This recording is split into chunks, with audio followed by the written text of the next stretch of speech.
If you're old, if you're new, this is my Worlds recap stream. I was gonna make this as a video, but I thought that, well, if I do it live, then people who catch me live can ask me questions live. It'd be more fun that way. Yeah. So, anyways, I'm gonna jump in, talk about Worlds 2023 in Barcelona. I'm still like recovering from just exhaustion. In the last 4 days, I've slept for more than half of them. So, what is that? In the last 96 hours, I've slept for more than half the time. The last like Friday and Saturday, I slept at 8 a.m. and woke up at 8 p.m. Yeah. Yo, Phil, what up? It's good to hear from you. Hey, yo. It's good to see some people catching me live. Yeah, so the plan today, I'm going to talk about the meta. I'll start with that, talk about the decks that showed up, decks that maybe didn't show up that I was maybe expecting to, and then I'll talk about my two decks that I played, the other corp decks that I might have tried, and then we'll jump into some match analysis, talk about the cut games, specifically go really in depth into the last two cut games that I played, which I think were very, very interesting. Okay.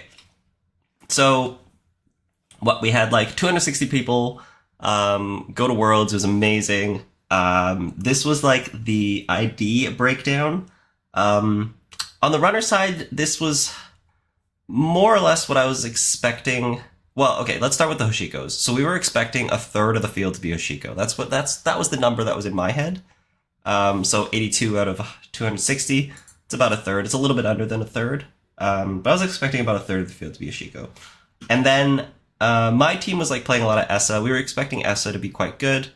30 Arisana was, for me, was a little high. But not really, actually. Yeah, 30 Arisana, 37 Essa, and then we got a huge jump underneath that. Lat, Tau, 409, Freedom. About what I was expecting. There was a bit of debate in my mind of like how much Crim was going to show up. Like, we thought that it was bad for most of the September, but then like I feel like as the dust kind of settled on like what corps we wanted to practice against and what corps were good, Crim started looking really good against it. So when I talk about like the runners that I tried, like Crim very much was up there. The Sable that I would have played at Worlds, Odol played, and Odol finished third. So yeah, Sable's really, really good. I was super happy that it had such a good showing, A, because my corp deck is built to beat Crim, and B, because there was just something in the back of my mind that was like, I think people are going to bring Crim, so we're gonna prep for that. Only 3 Mercury is so sad. Yeah, I didn't play too much Mercury. I think like Sebastian did in my group. I think we played some of it early on. You can like port 3 logic bombs into it. It's kind of fun, but it's fun. You know, that's probably as far as it goes. But I'm hearing there's more support coming. Corp side, very diverse. This is what I was expecting, and this is kind of like this is a sign of a very healthy meta, but a sign of like it's very, very difficult to deck build for in terms of like competition. So there's 37 Asa. This is a little surprising to me actually, because I felt like Asa was like the good corp that a lot of people weren't playing. So in my mind, there was like 4 good corps, and then there's like a 5th like general category. So there's like 5 good corps. So there's Asa, there's PD, there's Ob, so that's Rush Ob to me. Asa, PD, Ob, and then there's NEH. This is the Reaper function NEH, which I will talk about a lot throughout this video. And then the 5th deck that is kind of just like a broad category is like NBN tags.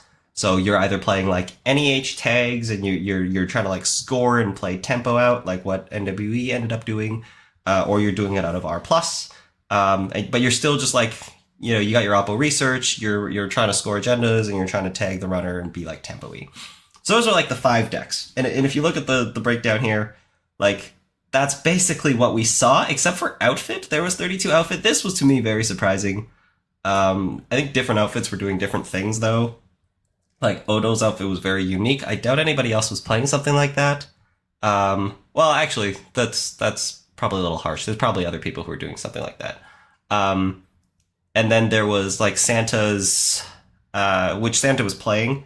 Charlie was playing like Big Deal outfit. Like I feel like Big Deal outfit has a lot of problems. If you don't run there's a very defined game plan against it. I feel like, which makes it pretty easy to beat if you have the right cards in your deck, the right multi-access, the right pressure at the right time. You basically don't run until and then they like either have a god draw or they don't have a god draw and their reg caps get stuck in hand, and then they spend like 19 credits big dealing out an Atlas, and then you twinning access HQ and steal 6 points.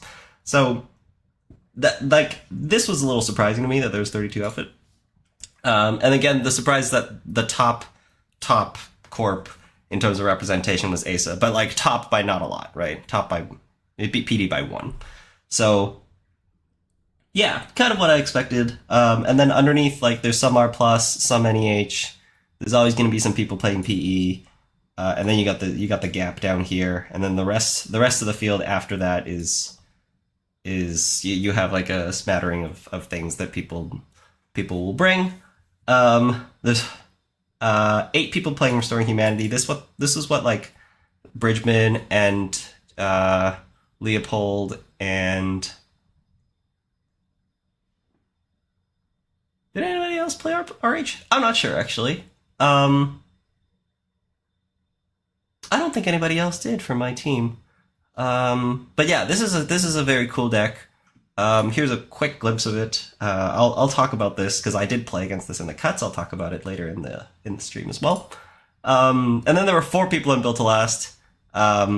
Me, nobody else that I knew. So there were 3 other people. I think one came up to me.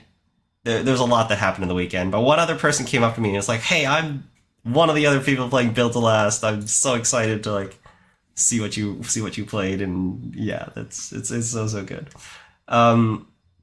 Yeah, so that was kind of like what showed up in terms of IDs. There wasn't too many like big surprises in terms of IDs. I will say that the Reaper NEH like developed in a way that I wasn't expecting.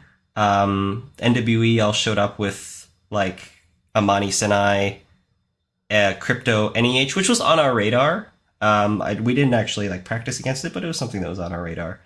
Yeah, a lot of ASA, a lot of PD, a lot of OB.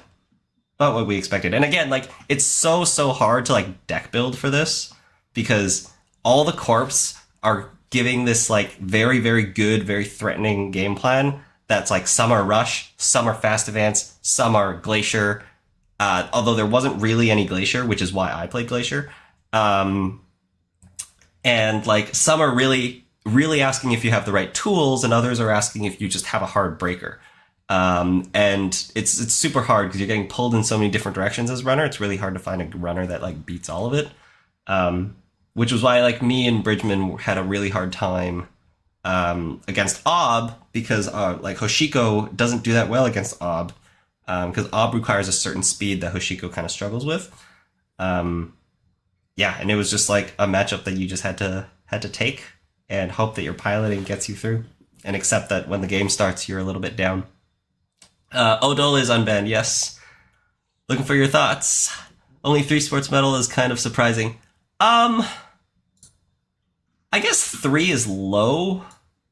Like, maybe I would expect as much sports medal as there was as Mari, but I don't know, like, it's not that good. Like, you're kind of playing the same sports deck as before, but you have 2 Ikawa projects in your deck, or you have, like, 20 agendas in your deck, and you're getting Hermes the whole time.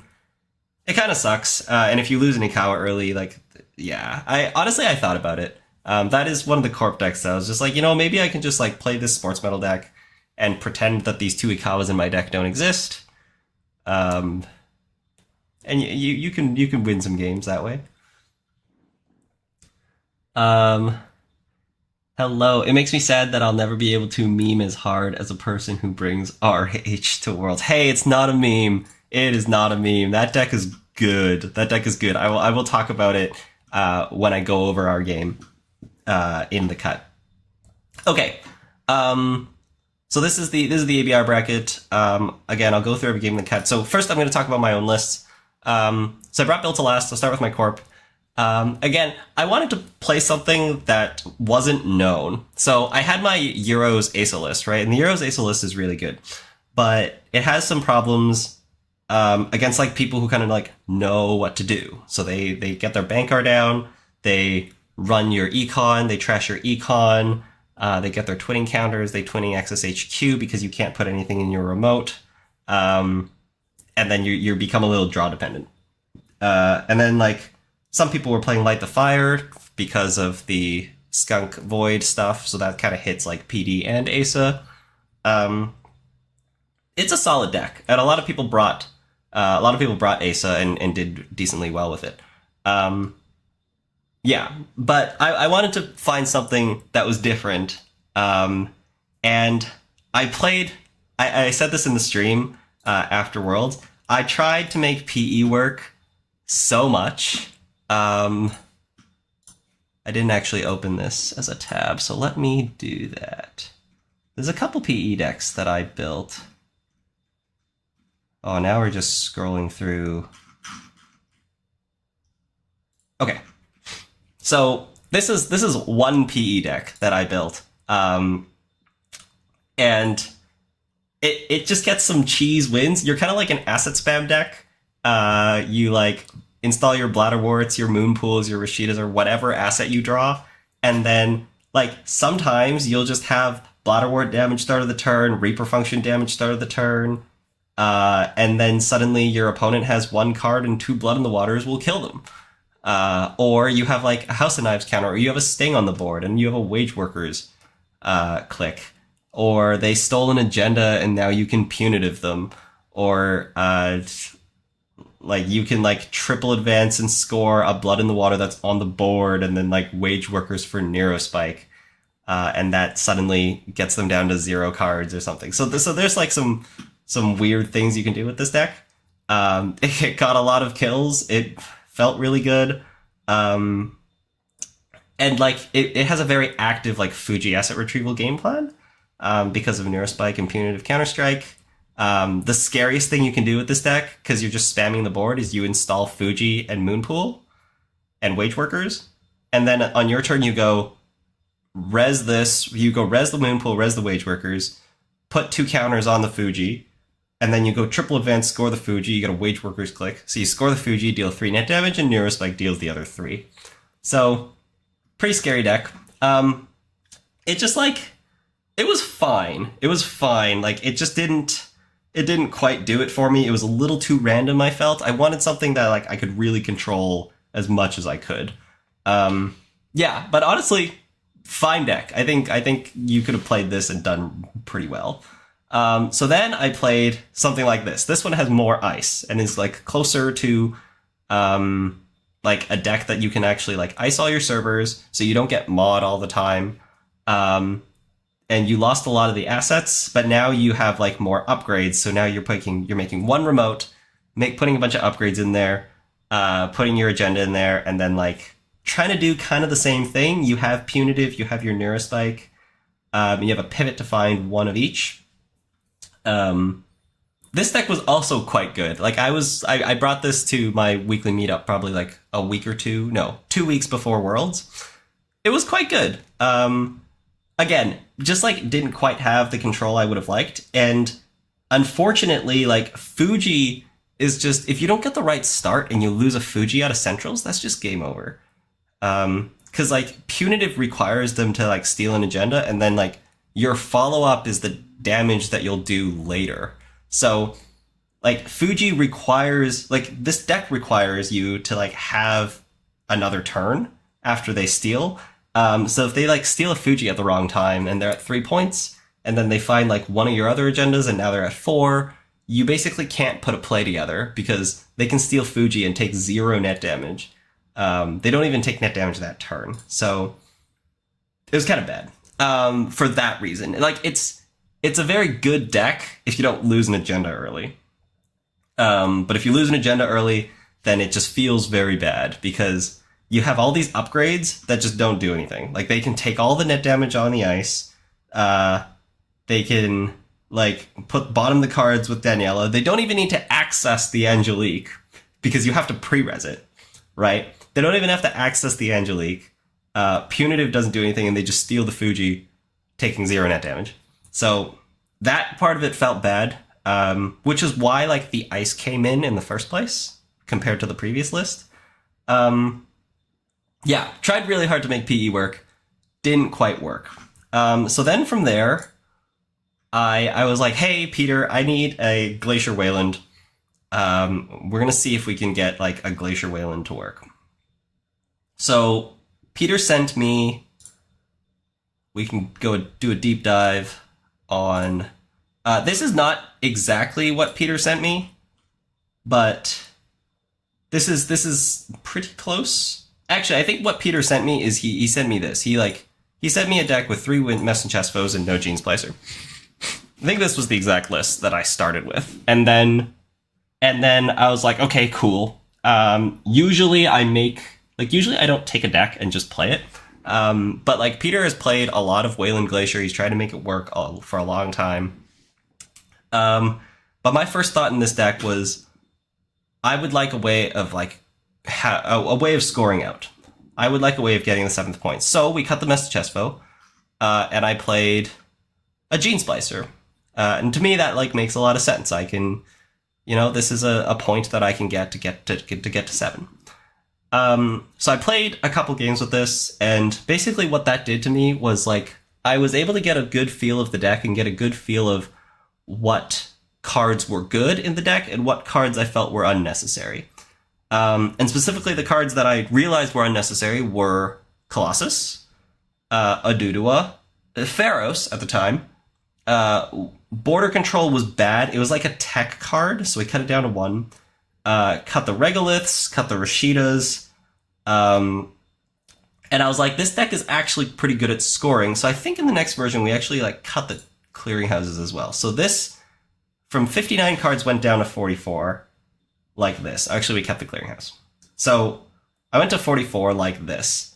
And the idea here was like, I basically learned the deck and I cut out the cards that were like not as good. And now we just like got like the core really good cards. So the Aket, the Tree Line, the Mess and Chess for the Winchesters were amazing. Oh, I think in the first version there was no Winchesters. And then I like cut a couple ice and added the 3 Winchesters. Yeah. But the Winchesters, like basically the second I saw the deck, I put in the 3 Winchesters and it hasn't changed. Winchester's so good in a Glacier deck like this. So then we played it like this. At 44 cards, we're going to get the ice that we want very consistently. There's 16 ice here in 44, which sounds like a lot, but it actually only goes up. There's no subliminals here. A lot of assets. Yeah, did pretty well. But the thing is, like, as you test a deck and as you iterate on it, you get a certain feel for different matchups, and you start understanding which matchups are really good and which matchups are not as good. And I think like immediately, like the Crim matchup was feeling really good. I like always had this issue with Crim ever since Rizeki got banned. Was Crim doesn't have like long-term sustainable econ if you can ice up all the servers. So like Crim has like security testing and info bounty and like bankroll. But all of that like money source comes from making successful runs. So if you can stop successful runs, then like they just have a hard time getting money. So like I think just off that theory, this deck is already really good against Crim. And then in the lead up to Worlds, I like didn't test against Arasana probably until the week before. Yeah, so I'll get there. Okay, so we go to the next version. There was an RPC in here at some point. And then I go up to 49. And this was like the first bit of like realization where the Messna chest was really good. The Gene Splicer actually isn't doing us that much, because by the time that we score to 6 points and we want the 7th point, we've actually already won the game. In most games, you win. You're like in a well-winning board state after you've scored like 1 or 2 agendas. Because if you're in if you're in a good enough position to score 1 or 2 agendas, scoring the 3rd one isn't a problem. And I don't need a trick actually to score the 3rd one. However, if you go to 49 cards, you can play 1 Above the Law, and Above the Law is really good because it solves the problem that this deck has against twinning. Because a twinning Hoshiko deck, probably like twinning in any deck actually, can kind of like sit there, charge twinning counters, and make a run once every 3 turns. And that's like a little too far above the access curve for us to deal with. So we need a way of trashing the twinning, and Above the Law is like a way to do that that's influence free. So if we go to 49, we can play this 2-pointer that we can use to trash the twinning. That was that. And it was kind of like the chance that you draw the Above the Law and are able to score it out is much higher than the runner stealing it, because once the runner like sees that your board is super taxing and you're playing Biovaults and you're playing 5/3s, they're probably not going to run an unadvanced card. Which is true. In practice, is true. I'm going to skip around here. Yeah, so then the deck went back down to 44. And we were like, we're just going to score 9 points. This was probably like the most like difficult for runner version of this deck, because we just had all of the terrible ice, and like just 6/5/3s. So our draws were just amazing. You drew ice and you drew money. And this is probably like the most thinned down version of the deck that is just about like setting up your board and trying to score. Super hard for runners to deal with. Again, twinning problems, which is why I played a bit with this. It felt really good, but we do have some issues against twinning.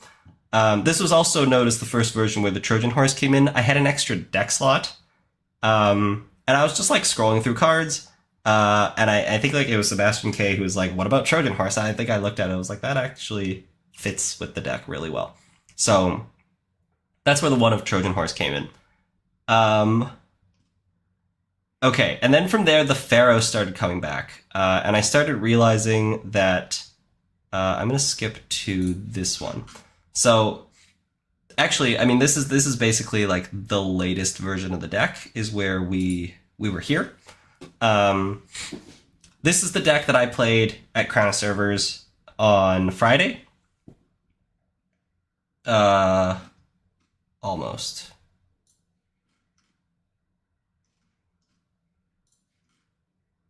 There we go. Okay, this is the deck that I played Crown of Servers on Friday. So the Pharaohs came back in because I started realizing that even though that the ice... Oh, I guess I never explained that. So the reason I cut the Pharaohs at the start was because I felt that the ice was already really good. And if you triple advance a tree line, it's a 4-res, 7 strength that... It's like 4-res, 7 strength, whereas Pharaohs is 7-res, 10 strength. Again, both are triple advanced. So to me, that was good enough. And when I was playing it at 44 cards, I felt that between the 3 tree line, 3 Messna Chestfoe, 3 Hordem, 3 Winchester, 3 a cat, I was drawing enough big ice, drawing enough annoying ice, that like Pharaohs actually was just like this ice that I didn't have enough money to res in the early game, and in the late game it just like wasn't needed. As the deck went to 49, and as I like had to cut this one of the Messna Chestfoes, the Pharaohs started coming back because I realized that if you found an early Pharaohs, even though I don't install it, I kind of know in the back of my head is like, I have this Pharaohs in my hand, you can put it on the remote later, you can put any random ice on top of it, maybe another one, and the remote is good. And I didn't have to like hold a tree line in my hand, or hold an Aket in my hand, or hold a Messna Chestfoe in my hand, because I knew I would need it for the remote. So it kind of like gave me the freedom to install the like other ice that I drew onto centrals because I knew that this Pharos was gonna hold down my remote once I started building one. So yeah, that was amazing. Oh hey, hello Alec. Yeah, I'm just like chatting about worlds. I was gonna do this as a video, but we're gonna do this live, just to hang out and answer questions. And thought it'd be more fun. So okay, and then the Sadaka and the Above the Law came in. So we needed both of these for twinning. Like I needed something to trash twinning. I played against a lot of Hoshiko in testing, and it was just like against the Hoshiko that sat back on twinning. I needed an answer to that. You had to have an answer. So Above the Law is the answer. Above the Law and Sadaka were like the two ways of shooting them. Above the Law is such a threat. You put a face down card on the remote, they could lose their twinning next turn. The one Sadaka was great. It's 2 influence. You have to lose a Messagespo. That sucks. Messagespo is such a good ice in this deck.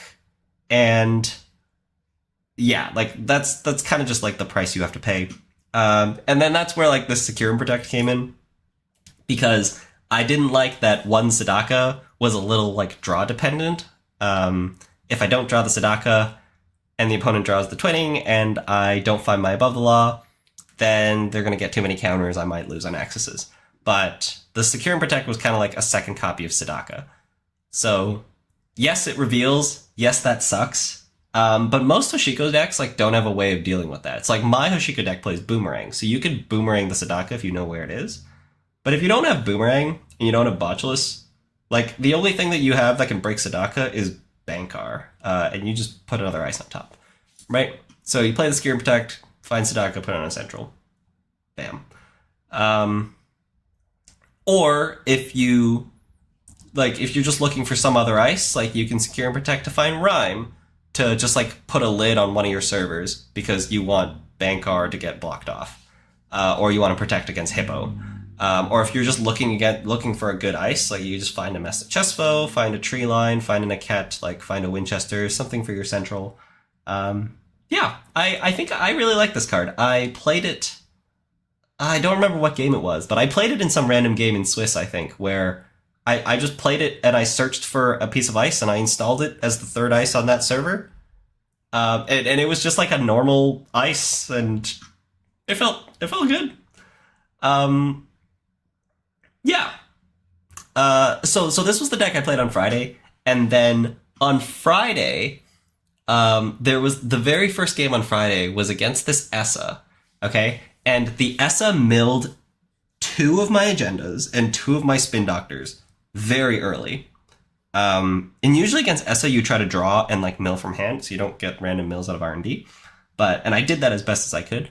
But they milled 2 agendas and 2 spin doctors, and then I was like, I need to like figure out if I'm going to draw this. Like, do I draw for this 3rd spin doctor? Because that seems like a very quick way to lose the game. Or do we like ice up archives, not like very slowly and not suspiciously? And as I was thinking about that, they found 2 more agendas out of centrals. So they found 2 agendas in their square area. There were 2 agendas in the bin. And as I was digging for the spin doctor, I drew the other 3 agendas into hand. So I think like then they like played finality. And then we like milled some cards, accessed 4, saw nothing. And there was this one turn where they installed Bankar, and I had 1 ice on R&D, 2 ice on archives, like 3 ice on HQ. And I had 1 ice in hand, and I installed it on archives, which is like the biggest hell, right? Because they installed Bankar, like they're about to run R&D because you only have 1 ice there, they can Bankar it. But I took the ice, I put it on archives, and then there's this turn where they sabotaged me again, and I was like, I need to decide right now if I'm going to score out this game. Because if I do want to score out this game, I have to hold these 3 agendas that are in hand. And from there I decided I can't score out anymore. We're going to throw these 3 agendas all into the bin. We're going to protect our bin, and we're going to win with Clearinghouse at the end of the game. And that's what happened. We had like 5 agendas in the bin. We had 4 ice on archives. There was a turn where they ran and they were 1 credit short from getting in. And we just like iced out archives. put some ice on a remote, advanced clearinghouse, and we clearinghouse killed them. There were 4 cards left in R&D. And from that game, I was like, against Essa, you have to kill them with clearinghouse. Like, that's just game plan number 1. And that was first game on Friday. First game playing this in the tournament at Barcelona, in the team tournament. In the second game, basically that was like the big game for me, was like about learning that Essa matchup on Friday. And then like clearinghouse, that one copy of clearinghouse like really showed up on Friday. It got me a kill against Ben Blum playing Hoshiko, where I Trojan horsed a cleaver early, and then I used that window to clearinghouse kill them with time quickly running out. And they couldn't find their second copy of cleaver, which is like a very unusual way for this deck to win the game, is like taking advantage of a icebreaker window. Because usually you're not set up to do something like that, because your board takes time to build. I think like a third win was also a clearinghouse win, and then a fourth win was a timed win, and then I had a loss against Kogan Arasana as the 5th one. So from there, I was like, I need a second clearinghouse in the deck. So that's where I got to the final version of the deck, where I have 2 clearinghouses and I cut a Hornum. Yeah, so I mentioned a little bit about Arasana. The Arasana matchup is really, really, really, really bad. Because they can like move their 1 or 2 hush around. You don't need 2. You just need 1. You just need 1 hush, and you can simulchip it. So your 1 hush can just like hush your Pharos, or hush the tree line, or hush a Ket. A Ket's like probably like the lower value one, but you can hush Pharos, hush tree line. You can hush the border control in situations where that matters.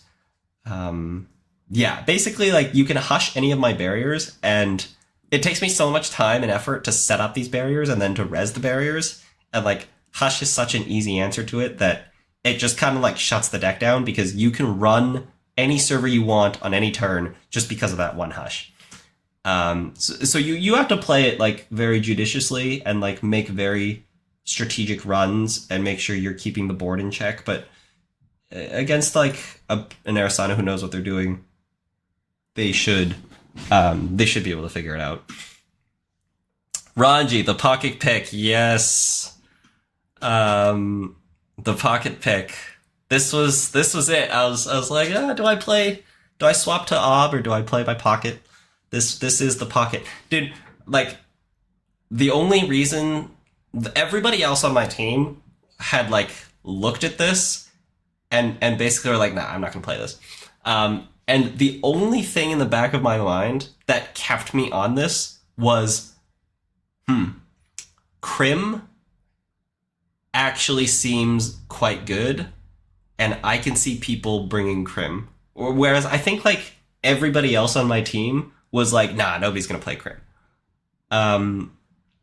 Everybody else on my team was like, nah, Crim's bad, nobody's gonna play Crim. But I was like, Crim beats all the matchups that you want to prepare for. And Glacier is the matchup that nobody is going to see coming. So that's kind of what like held me to this, and really like made me stick with it, was that little belief in my mind that there was going to be people who brought Crim. I can see people bringing Crim, or I saw your Smurfs playing Crim for weeks. I mean, like, there were a lot. Okay, come on. There were a lot of you playing Crim on non-Smurfs, actually, which sent a message being like, are they gonna bring Crim, or are they not bringing Crim? Because they're all playing Crim on their main accounts. That's what was going on. There's only like 2 Smurfs that I actually know. But yeah, like, there were so many of you on your main accounts just playing Crim. So there were people trying to like read into that, and I was like, I'm not gonna think about it. Okay. So that's the corp. I'm gonna jump over to my runner. And like, keep in mind that a lot of this prep kind of plays on itself, right? The way that you prep for Corp kind of informs the way that you think about runner, and vice versa. The psyops were real offs. Congrats again. Hey, lots of love, man. Seriously, you phenomenal play. Like, I'm gonna talk about our games, the games that I played against Ranji in Swiss, and also in the cut. Like, yeah, it's phenomenal games. I learned a lot from them, and I really needed to learn from those games in order to do as well as I did, because I had to play against the NEH 4 times, and that was not something I prepared for. Jumping the gun, but I'll talk about that when I do match analysis at the end of the video. Okay, talk about Hoshiko. This one's going to be much shorter than the Corp talk, because it's essentially a more straightforward deck. First, I'll talk about this. I was going to play this lat deck probably like at the start of September. I was playing around with this lat deck, right? I was like, this lat deck actually feels really good. And I probably played it for like 2 whole weeks straight. Was super convinced that this was what I was going to play. Also, this is a banger title.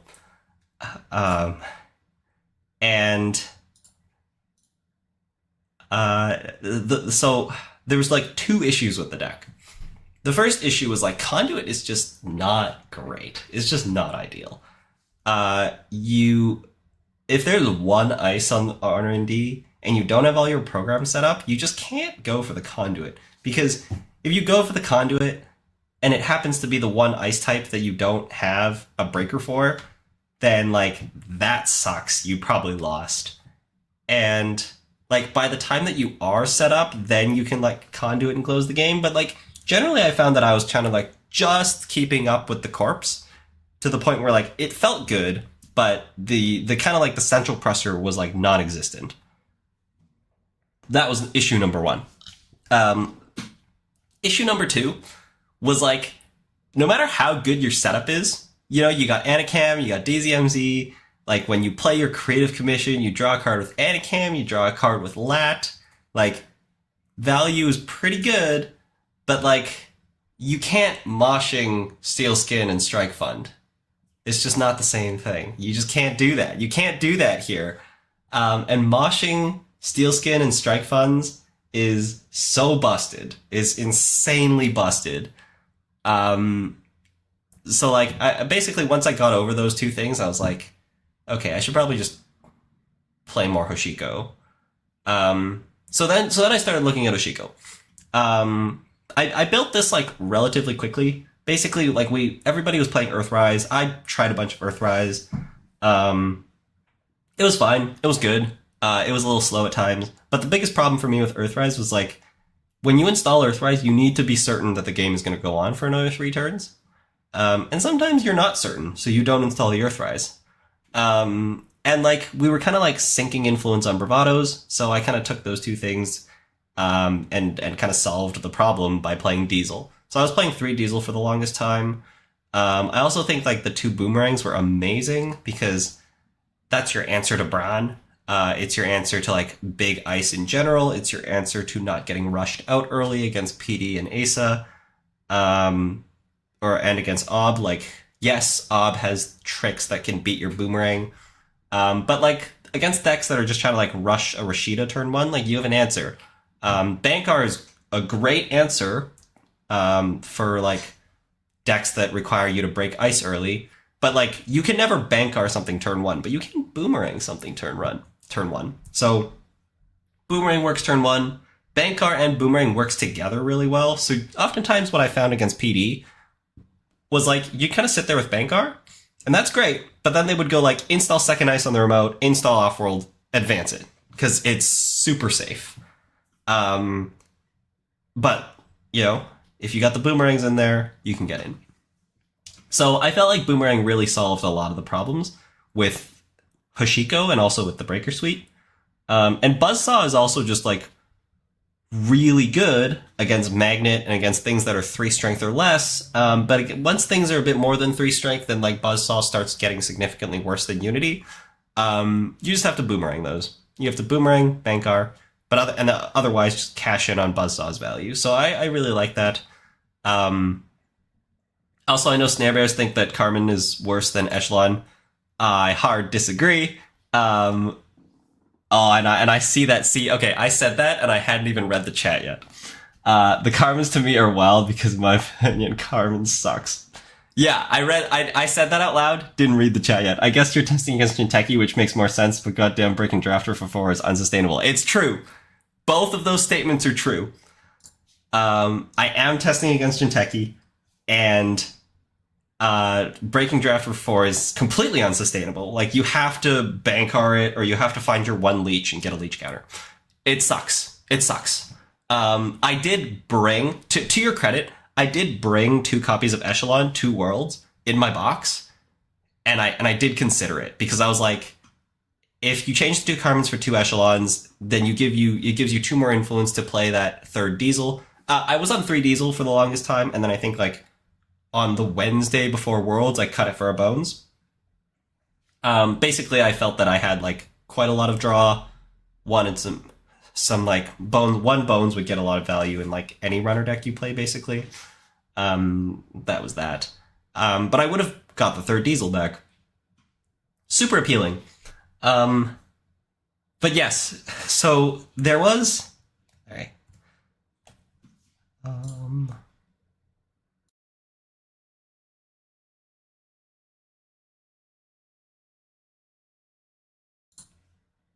Excuse me. There was a time where, as I mentioned, I was testing a bunch of PE. And at the time, Bridgman was away. And it was funny because when he came back, he basically went down the same testing route that I took, which was Event Lat and then PE. So there was like a moment where I was testing a lot of Hoshiko and he was testing a lot of PE. And he would like play this PE deck, right? And he'd like do his stuff, and then I would go like Laundry Archives, install Carmen, and he'd be like, "What? Like, bro, stop cheating!" And I was like, and I said this line because I had tested PE a bunch, like I knew that this was the case, and I said to him, I was like, "Dude, like some decks, like." You should probably consider another deck if your deck loses to a good Sentry Breaker. Because everybody's going to have a pretty good Sentry Breaker. Now, Echelon has problems, right? Because Echelon has to break Anansi for like $1 billion if you're not set up. And like against PE, you can just install Carmen and just like run around and do whatever you want. And like all of their ice reses are bad except for Tithe. Which is just like $1 for $2. Yeah, so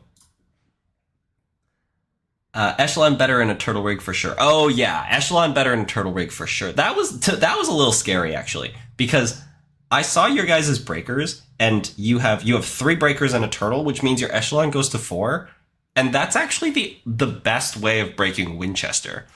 Like breaking Winchester for 3, like nobody else does that. Nobody breaks Winchester for 3 credits. So that was like a little scary going into the matchups against all of you. Unluckily, the Winchesters didn't show up in my games.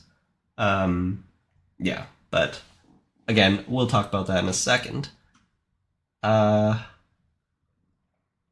mimic considerations? Nah. Like, you really, I thought about it. I did think about it, but like not like only semi-seriously. Like, you can mimic and break some stuff and then run into things, and then you're forced to boomerang it, and you can't use hard money. So like you're gonna have Stavka issues, you're gonna have Trebuchet issues. You can like hard dodge those and like boomerang your way through, but like I think against, if you actually run into a Stavka and you're gonna try to boomerang Bankar it, that's gonna be super tough. yeah, that requires a tool that I think it's much safer to just play this. This is the safer option. But honestly, you could probably get away with it. You could probably get away with it. Yeah, this is the deck. Very simple. I was on 2 Paladin for a while. Cut it for a second Fermenter. Great swap. Second Fermenter is not a dead draw. Second Paladin's always a dead draw. Yeah. That was the runner. I will... This is the other runner that I considered. This is like a reg Sable. I think Odol is going to post this very soon, if not has already posted it. I was highly considering this. This was going to be my Sable if I played Sable at Worlds. This is what I would have played.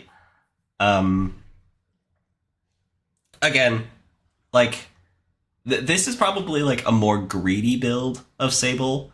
There's no daily casts. There's like lots of run focus economy. So triple bankroll, all the run events. So Carpe Diem, Dirty Laundry, Bravado.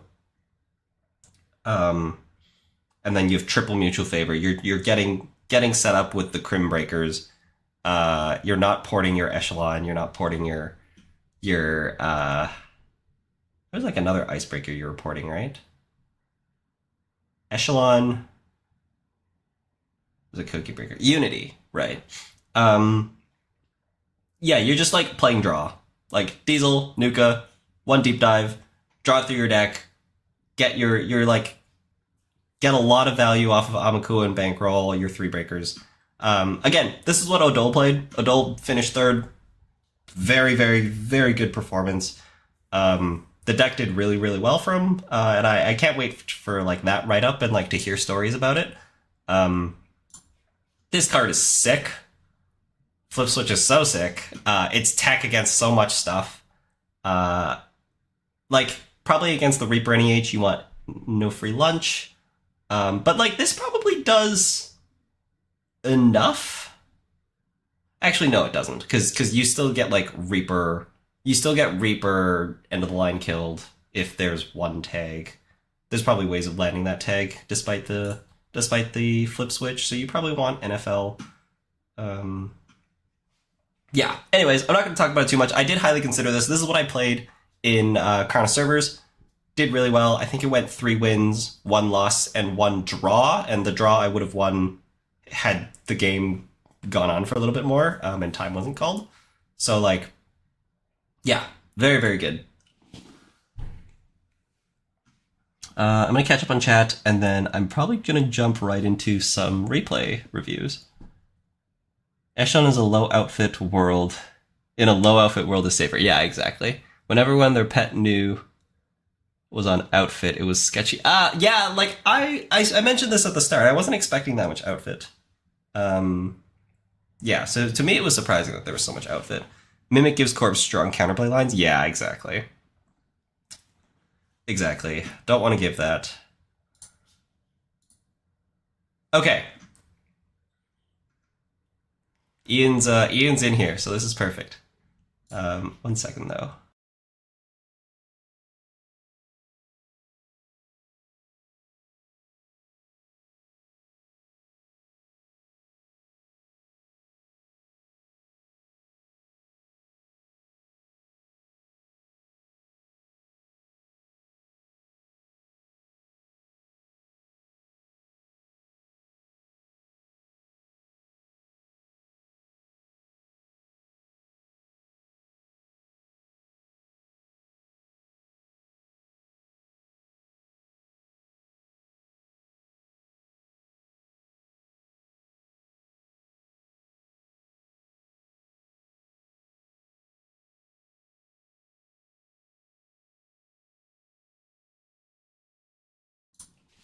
All right.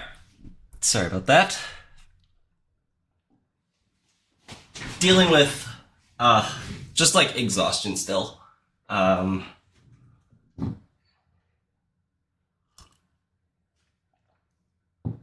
Okay. So we head into the cut in 8th seed. Head into the cut in 8th seed. And like Ranji's here in ninth. This was like super, super unfortunate for Ian. Like there's probably if you look at the top 16, right? If you look at the top 16, ooh, view decks. Just saw that that's a button. If you look at the top 16 and you look at like what Ranji's playing and you look at what everybody else is playing, the Built to Last might be the worst matchup here. The Built to Last against the 409 might be the worst matchup here. Like, I think Cable Carnage chose to run against Mond because Mond was playing like the Hoshiko deck that was like trash things. I mean, let's pull it up.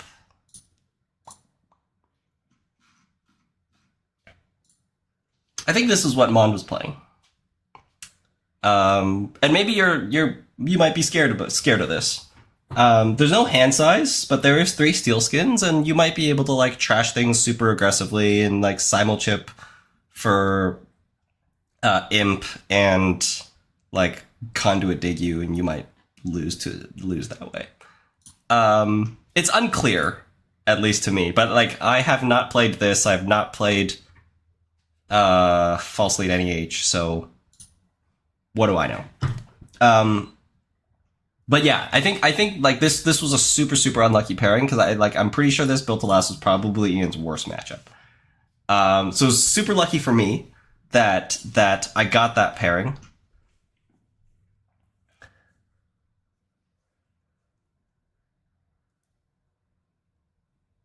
It was immediate relief that I didn't get screwed on SOS into immediate despair about the matchup. Yeah.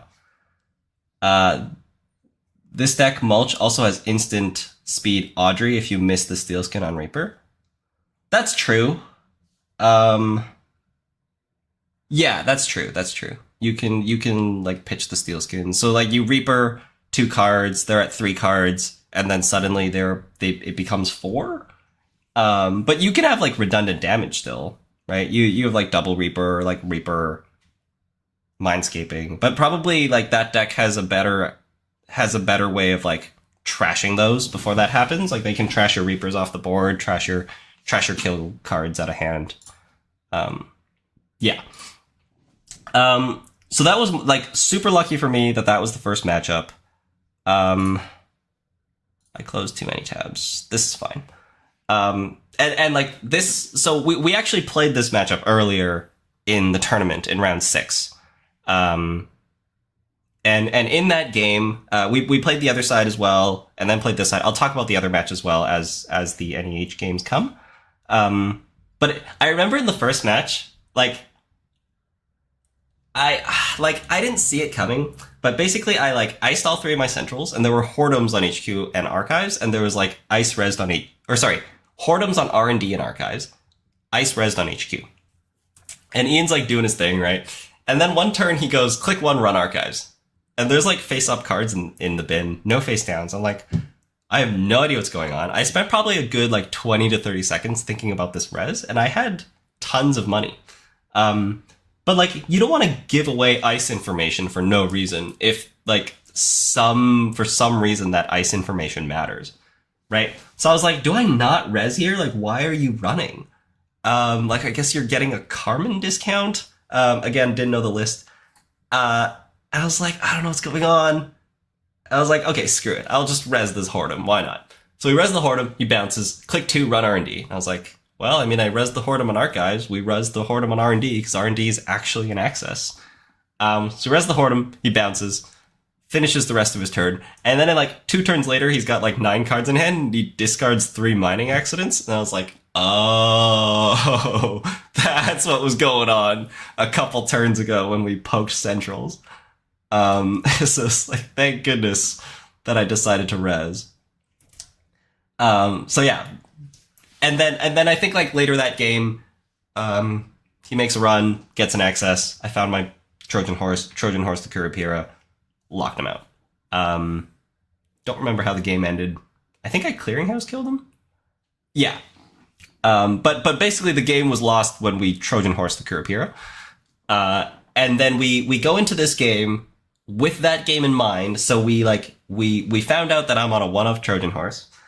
And like Ian played this really, really well. Like he got a bunch of money, played around the Trojan Horse because he understood that if he loses the Trojan, like if he loses the Kurapira or loses the Unity for that matter, then he could lose. The Unity less so, but before in earlier versions of this deck, when I had 3 Hordem and 2 to 3 Mesta Chestfo, then like shooting the Code Gate Breaker or the Barrier Breaker were both winning lines.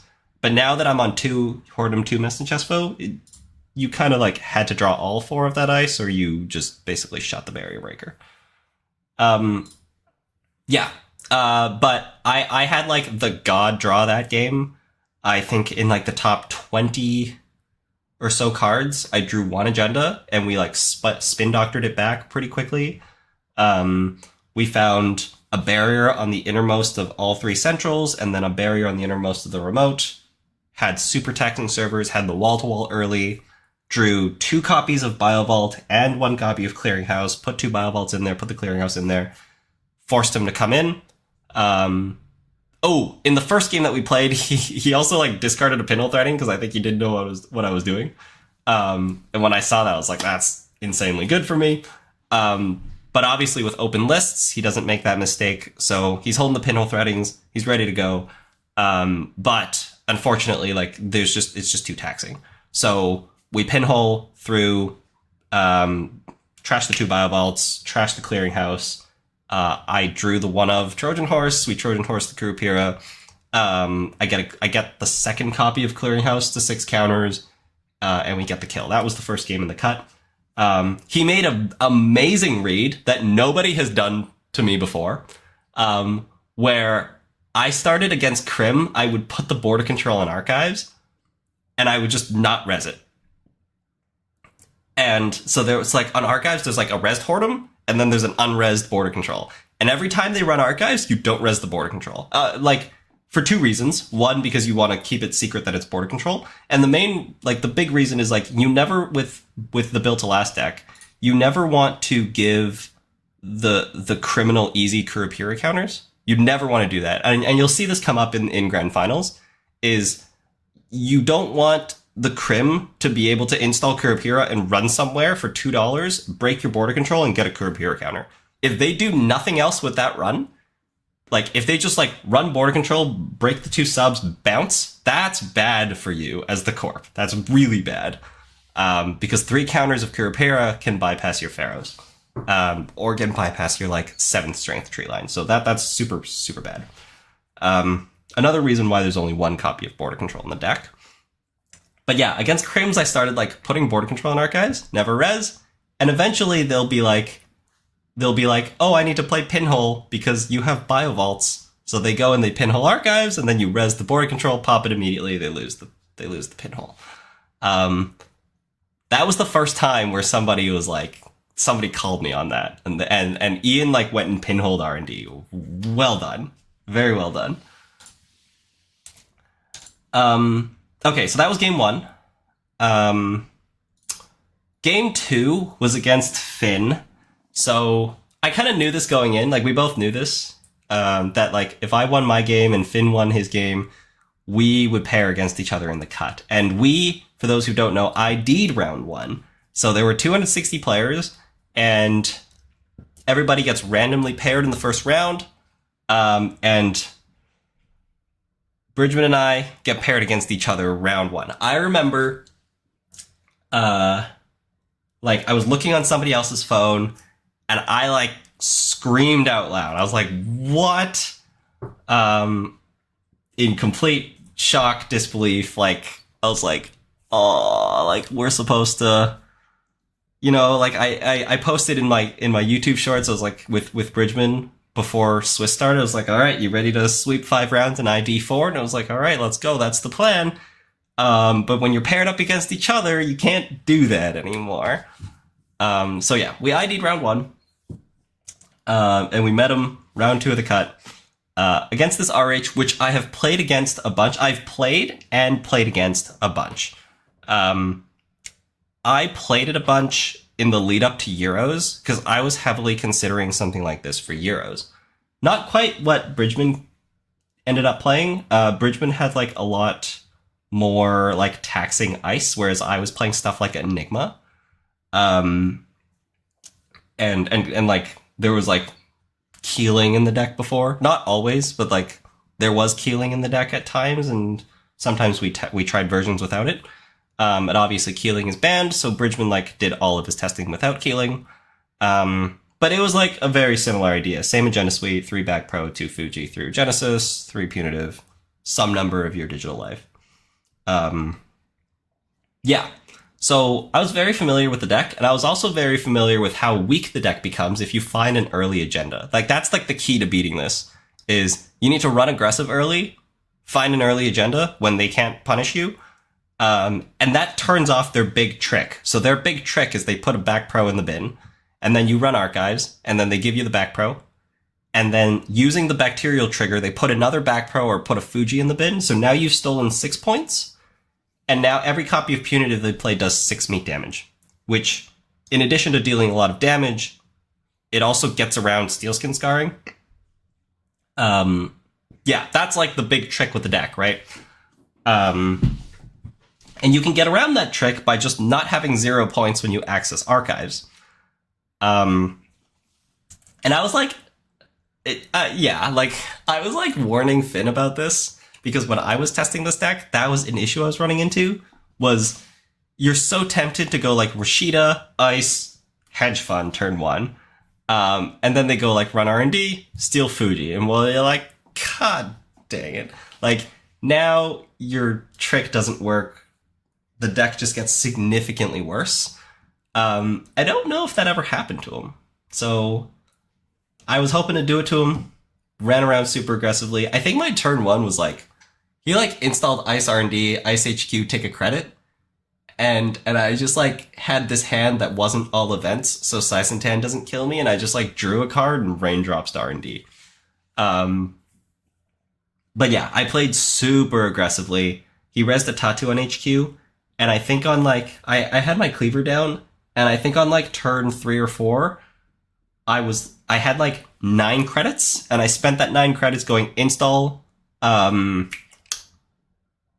twinning, install Buzzsaw, spending a Paladin dollar to get a counter on the twinning, run HQ, pay 1, give you your Tattoo swap, C2 out of HQ. And that was the big play that got me what turned out to be a 1 single Regenesis in hand, and we accessed 2 cards, found the Regenesis, we're on 1 huge point. From there, the game goes on. Like, he had Void and then another face down in the remote. Or maybe it was just 1 face down. But I was respecting Regenesis. Like, he can still Regenesis, score 5-3, have a Void in the remote, install double advance. Like, this deck can score out really quickly, right? If you have Void and Regenesis in there, they go triple advance, score, they get 4 points. Next turn, install double advance. You're staring down game very, very quickly from 0 points quickly to 7. So I knew that like there was still play. There was a Sisentan rezzed on archives. I didn't have my Sentry Breaker, and my turn was just like, I think I started the turn with 5 cards in hand. Hoshiko draws me 1, and I raindrops archives. And I don't remember the exact hits. I think we hit. I had 2 Steelskins in hand. I think we hit 1 of them. And basically, at the end of that run, when I was right before access, after dealing with the Sisentan damage, my hand was Steelskin, Double Strike Fund. Those were the 3 cards in my hand. Steelskin, Double Strike Fund. And I steal Bacterial, which I expected to be in there. He looks at the top 7, and I'm expecting, like, he's doing math. He's doing a lot of math. I'm doing, like, a little bit of math, because my math changes depending on how many cards he adds to his hand, whether or not he gives me a Regenesis as a 4th point or not. Yeah. So he thinks about it, gives me the Regenesis as the 4th point, and that was click 1. And I was like, because he gives you the Regenesis, that's kind of a tell that he thinks he can kill me, right? So we go click 2 draw, because you have to, because like punitive for 4 damage just kills you. So you have to have 4 cards in hand at least. So I go click 2 draw, and we rip the moshing off the top. So click 3 is moshing for 2 strike funds and a steel skin, drawing 5, gaining 7. And then from there I take a credit, and the game is pretty much over from there. I'm at 5 points. His math doesn't work out anymore. He can't kill me. He discards all his punitives. He tries to score. I get a couple twinning counters. We twinning access R&D. We find the last 3-pointer out of R&D. That was that game. Pretty crazy. Had to play super aggressively. And had to top deck that moshing, turns out. Do all these meat damage decks put value into Jirachi Works? Ranji says Malia. Yeah, Malia. You can Malia it out of the decks that play Malia. The RH doesn't have a plan against Uragnu Mercs, but it kind of just like tries to meat damage through it. Right? Because like double punitive does 12 meat damage if they give you 6 points. So like 5 cards in hand, 3 counters on the Mercs is 8. 2 steel skins is 12. This deck needs negative points to make that Regenesis not cost you the game. Yeah, you kind of go down. You go down the jank tunnel a little too much to try to make that work. Yeah, that was my big concern with the deck. Which meant that like I kind of like had a good game plan going into this matchup. I knew what I needed to do. And luckily the cards were in my favor. Okay, next game against D. So here's where we're at. Played against Ranji, played against Bridgman. Next game against D. And then this is winners finals against Cable Carnage, which is on stream. The game against D was not on stream, but it's like more or less against the same deck. I believe D has like a couple card differences compared to Cable Carnages and Ranji's. I want to say D played no hedge fund. There was some difference in hedge funds from what I remember. And also there's a difference in ice. I think Cable Carnage was the only one playing Unsmiling Serevna. But again, more or less the same deck. Very interesting game.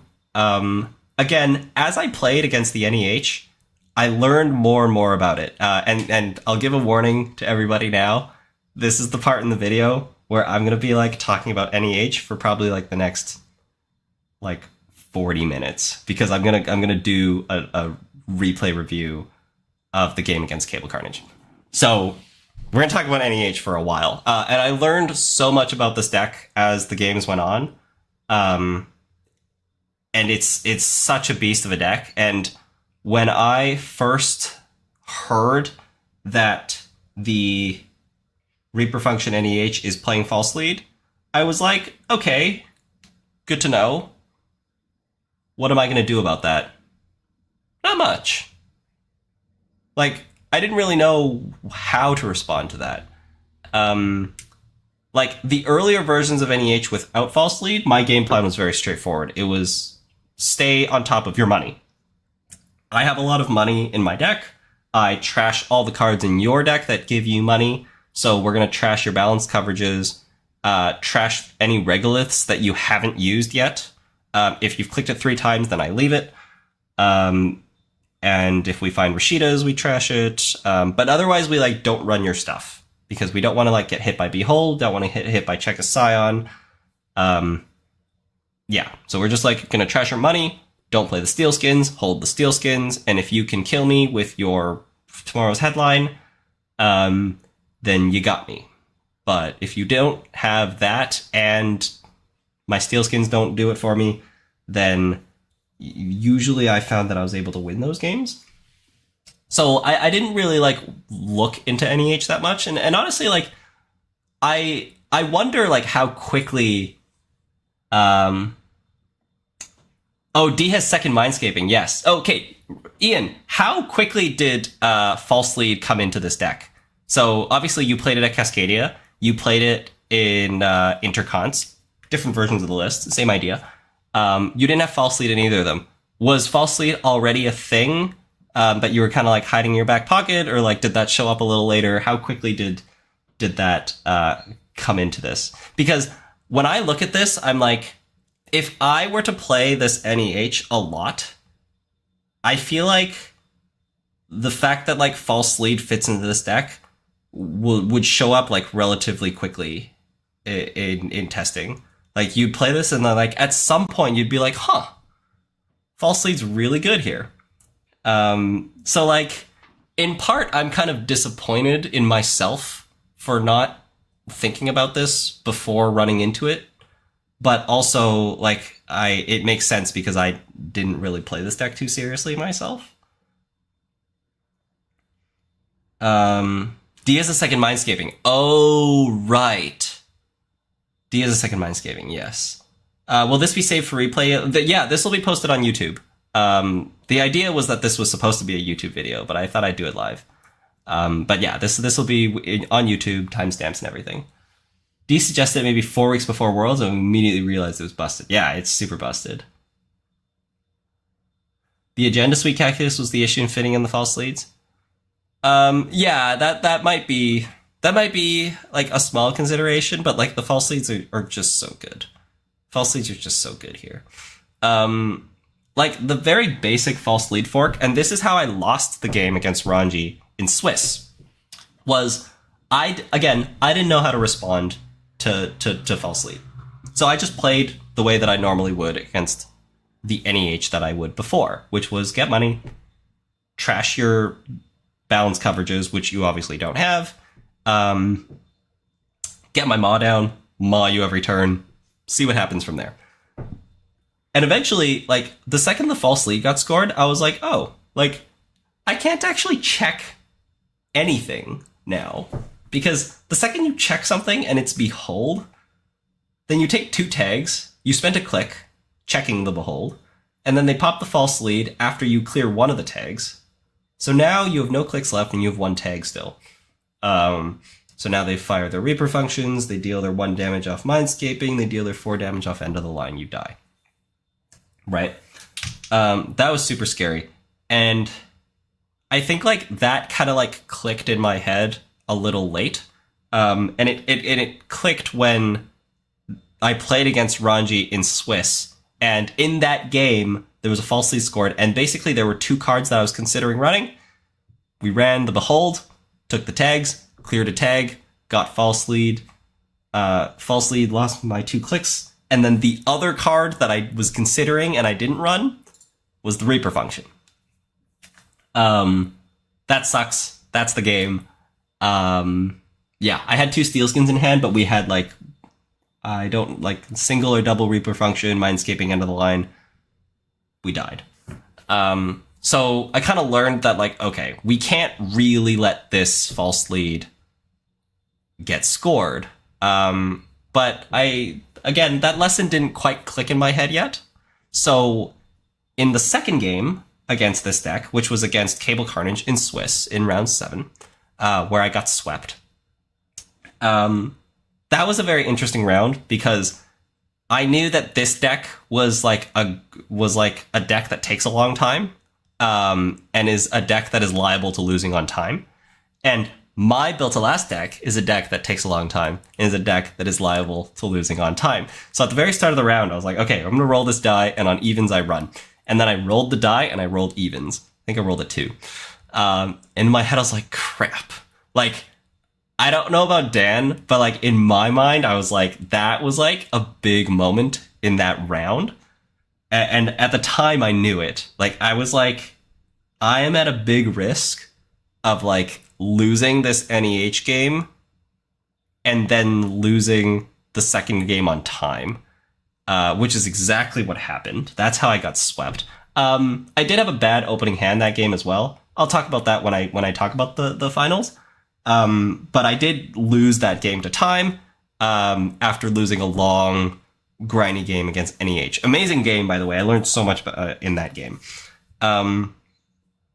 And I was going to like touch a bit about on that game now is I learned a lot about what this NEH is actually capable of. So in that game against Dan in round 7, he scored 2 false leads And I think the final turn went something like this.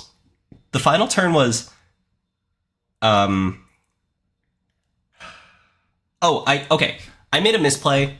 I trashed wage workers when I really should have just like accessed the agenda behind the unsmiling. I'm not gonna explain or talk about that too much. But essentially, I misplayed and I turned on Oppo research. And I think actually, yeah, there were no tags yet. So I think we went like advanced. Oh yeah, okay. I think our turn was then like advance 3 cards and then play Oppo for 2 tags. For some reason that doesn't quite click, because then I can just like clear 2 tags and ignore those cards.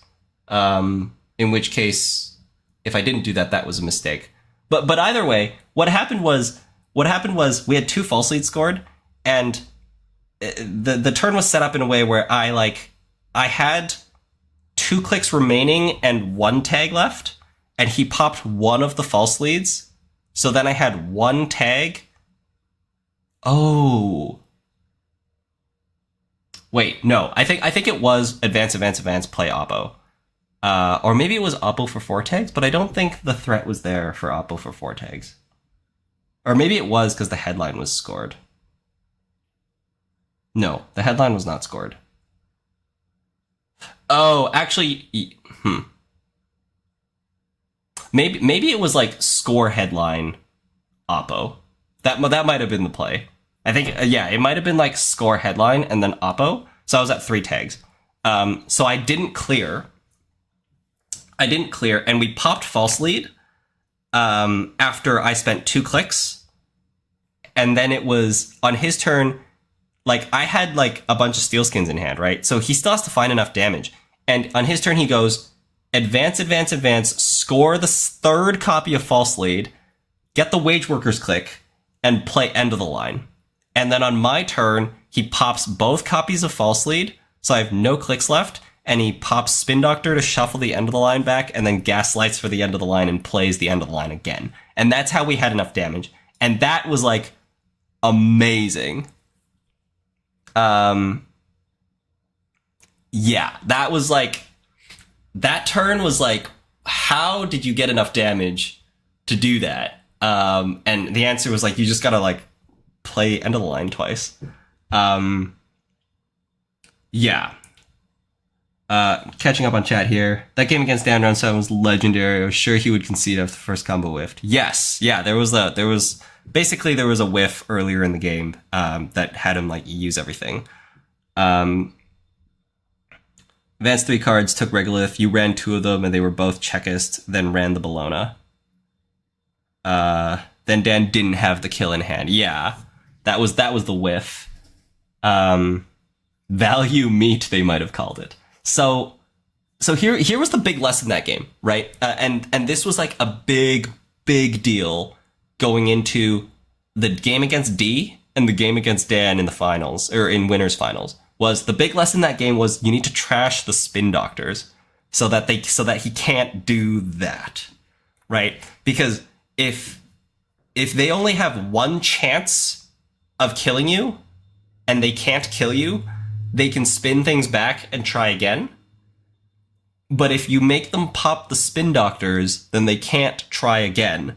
And in addition to not being able to try again, they also can't do the combo that I just died to, which is end of the line, double false lead, spin back, gaslight, end of the line. So going into the cut, I was like, I need to pressure these spin doctors and trash them when I'm given the opportunity. Again, assuming I don't like get oppoed and die somehow, right? You gotta consider those things. But I was going into the game like I need to trash these spin doctors. So game against D, like I was already going into this. In addition to with this game plan of trashing spin doctors, I also like got a feel of what the deck was all about. Again, I got to read the deck list in the cut, and we started realizing that this deck is kind of poor. You have like Econ Operation, you have Regolith, which takes tons of time for you to do. But like Behold costs you $4 to trigger. Checkus doesn't cost you any money to trigger.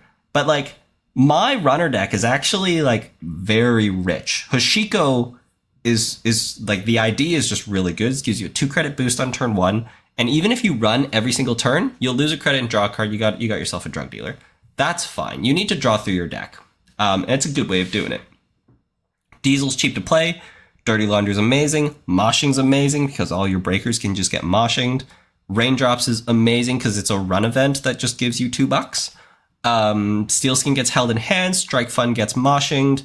Gamble is good. Maw will get installed eventually. Boomerang can get moshinged. Daily Cast is money. DJ can get moshinged, probably. Bones can help you trash things. Mamie, Paladin. Twinning can kind of set up like a multi-axis threat. Bankar, you might install one. Otherwise, might moshing it. Double Fermenter. And Leech is there to steal Degree Mills. So, like, the cards in the deck are actually very straightforward, very easy to use, and very liquid. So, I kind of went into the cut being like, with a greater understanding of this deck, and I was just like, I need to trash these cards. And I need to run aggressive early so that you can't score your false lead. Because I think like the deck's threat, the biggest threat is when they actually have false lead scored. So I was like, I need to run, steal these false leads. And sometimes we're going to run into Behold. The Corp's going to have to pay 4. I'm going to have to pay 2 clicks and 4. That's life.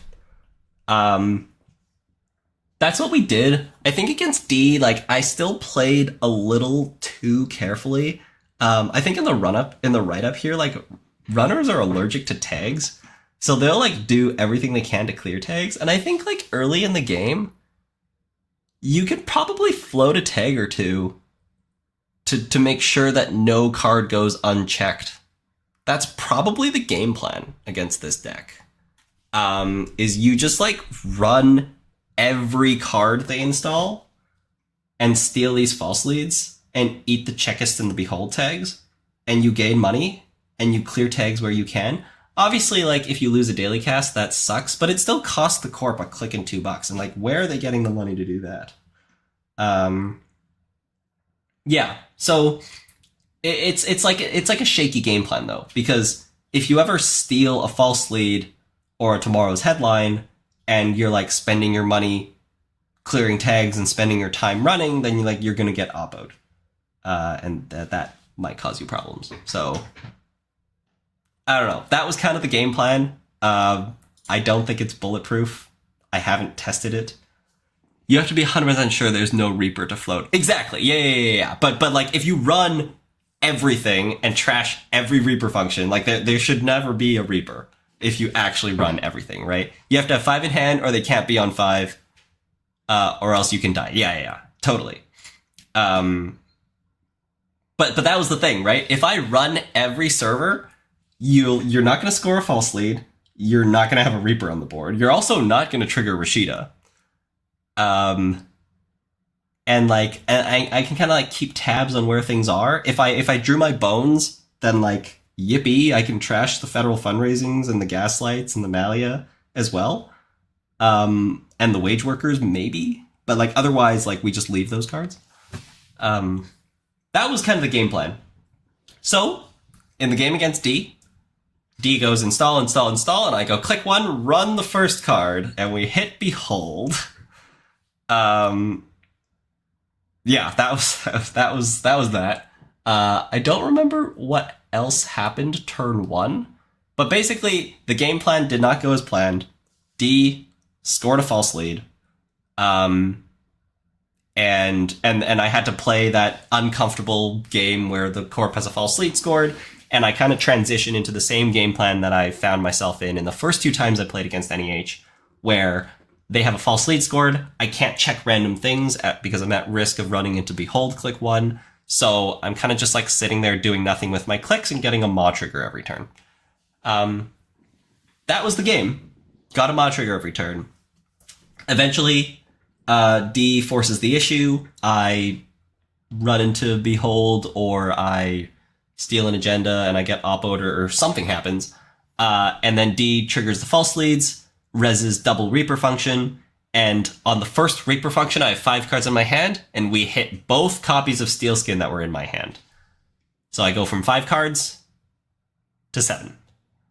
And then from there, one of the 2 cards that I drew was the 3rd Steelskin. So then D goes ahead and triggers the 2nd Reaper function anyways, misses the 3rd Steelskin, so now I'm at 5 cards in hand, but D doesn't have the kill, so they play on. I start the next turn with 5 cards in hand, and a single Steelskin in my hand. I continue on mawing, and they basically, like, with double function used, Reaper function used, no way to claw back. And I think I win that game on time, was the conclusion of that game. And then, as some of you may know, we find out later that D had a very unfortunate... maybe I can pull this up. Near Earth Hub.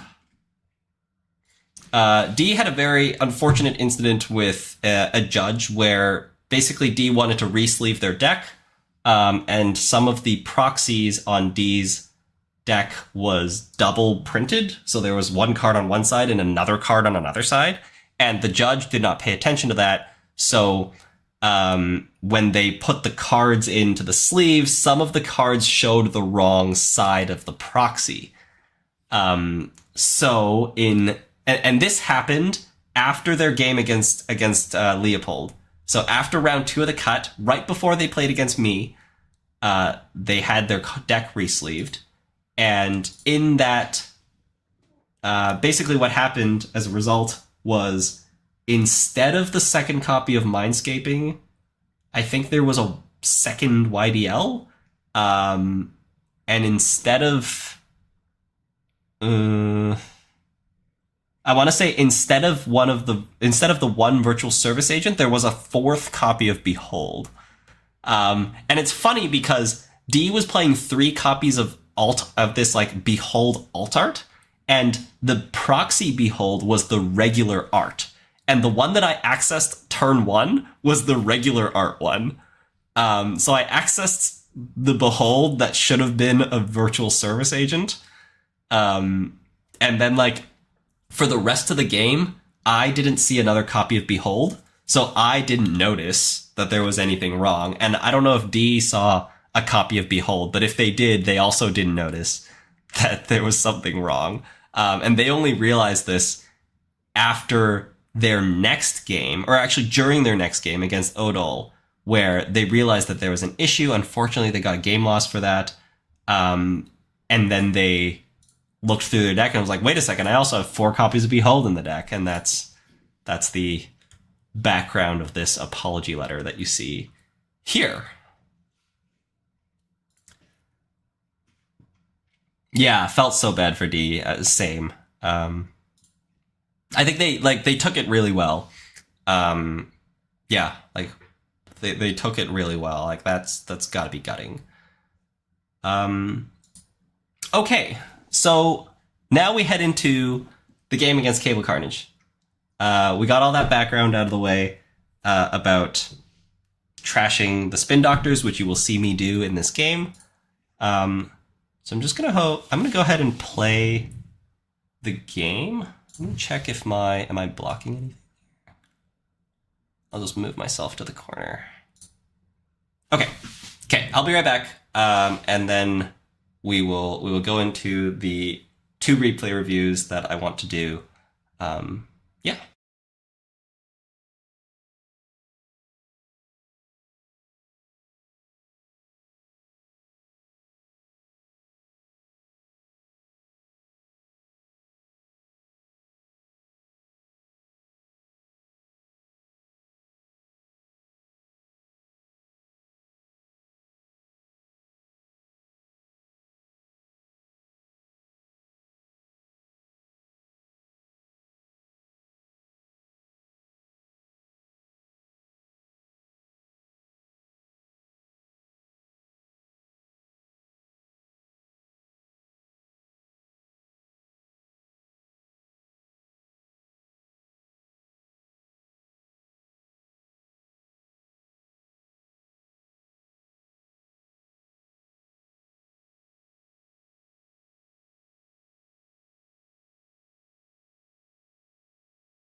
Okay, I'm excited to do this because I feel like there's a lot that can be learned by rewatching this game and the next one. If I full screen, what happens? I kind of replace Cable Carnage. Would it be more fitting if I like replaced my own face? I think so, right? Or I could like put myself down here. Let's do that. I'm gonna put myself down here so you can like have the live cam of both players, and have my live cam as well. Okay. I'm sure it feels fast. I do have this on 2x speed. And I'll probably, like right now we're just shuffling, so I'm just gonna skip ahead.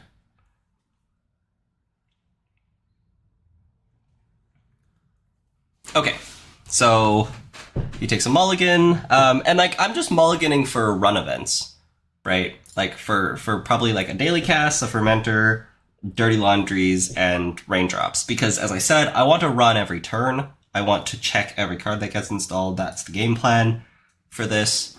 And like, so we go click one, we raindrops the card one, wage workers, fine. And then I go, I'm thinking about this. What do I do? Because in my hand, I have daily casts and fermenter. I roll a die here. Okay. I roll a die and I was like, on a 1, 2, and 3, we run the middle card. On a 4, 5, and 6, we run the outside card. We roll the 2. I run the middle card, and it's a federal. And I go install fermenter, install cast. Like I'm just gonna build like some econ. Like the fermenter gains me an extra money the earlier I install it. The cast ticks quicker. Yeah. And in exchange, we're gonna let that third card go. Take a bit of a risk that's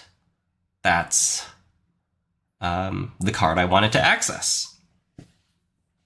So we continue on. He does his federal trigger. And thinks about it a little bit more. I'm just wondering, actually, is 2x the fastest this can go? I think it is, yeah. Fastest that I know how to make it, at least. Oh, is that a false lead? Oh, or maybe they're just like, the commentators are probably just talking about it. Yeah, the commentators are just talking about it. So he goes, installs a card, plays the attitude adjustment.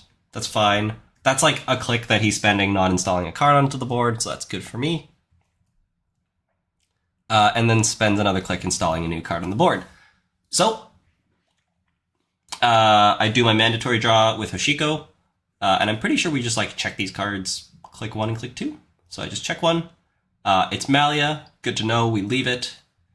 I probably could have trashed it there because I had my other daily casts in hand. So I probably could have trashed it there. And then I decided to leave that other card and I didn't run it. So I think like there's already signs of me like making a mistake here because I should have been checking every card on the board, like I've been saying, right? I should be checking every single card on the board. And I had the money and the resources here to do it. But yeah, I think instead I decide to draw, which is also fine. Like I want to draw so that I have like cards in my hand. I draw my steel skins faster, which I think it's reasonable, but yeah, like you just want to trash. You want to steal false lead and trash Rashida and trash the Malia maybe. Especially again, because like I had the second cast in my hand and later this game, I will install that second cast, and then it's going to get Malia'd, as I think we all expected it to. And then I end up like spending a click to rerun the Malia and trashing it. So that kind of sucks. Okay, so here he goes, installs card new remote, res the Spin Doctor, and I immediately, in my head, I'm like, that's Spin Doctor, we need to get that popped. And that's like kind of key. I want him to pop it. I ideally don't have to pay 2 and trash it because that still kind of like keeps it in the game. It can get spun back. But ideally I want him to pop it. And here he like goes and discards 3 cards so that's like a good sign maybe that he might pop it. I go mandatory draw, click 1 draw, click 2, gamble, and I think we just like left everything here. Yeah, that's totally what happened. I just left everything. Yeah, I mean, again, I'm saying all these things about like running everything, but at the time didn't carry it out. Look at that. That was I'm like so unhappy at this moment because I was like, oh, like I checked so aggressively turn 1. We checked the wage workers, checked the federal, and that third card was the false lead. So I got punished for not following through on my plan. And like I do deserve it because there were like 3 cards. That was the first card, the second federal, and whatever this third card is that was just installed. I didn't check those cards, and I really should have just like checked all of it because I was in a total position to do it. Federal triggers are brutal in later rounds in the cut. Ah, yeah. I can totally see that. Yeah, so now we're like staring down this false lead, and I once again for the 4th game against NEH, I was really hoping to run everything and trash and steal the false leads. Wasn't able to do that, and now I'm kind of playing the game that I was playing before, which is dig for my maw you every turn. Kind of hope for the best. It's not great, honestly. It's not great. So I spent a while like kind of like considering my hand here. Would have loved a moshing. I think we don't have it because I drew a bunch of cards last turn and discarded. Like I was kind of just like digging for Steel Skin the turn before. The card we installed was Rashida. We got to fire this Rashida because I'm scared of Behold. Cable's kind of considering these federal triggers. They take a while. And we spam the board with more stuff. Now, again, I do deserve this falsely getting scored on me because there were 3 cards I didn't check. However, I was unlucky because it turns out that it was the first card and I checked 2 out of the 3 cards on turn 1. Didn't check the 3rd card. That luck comes back to me this turn, where we get our daily cast Maliad, and we're just making a soul read here. I don't think I rolled any dice. I just made a read out of nothing really, and I was like, I'm going to play Raindrops and run this middle card. Then we hit a Reaper function. Absolute gold. Trash the Reaper function. And now that I've trashed a card, right, now I can poke the other stuff. So, click 2. Run the Spin Doctor. Have I done it yet? No, we're still kind of considering. I don't remember what's in my hand.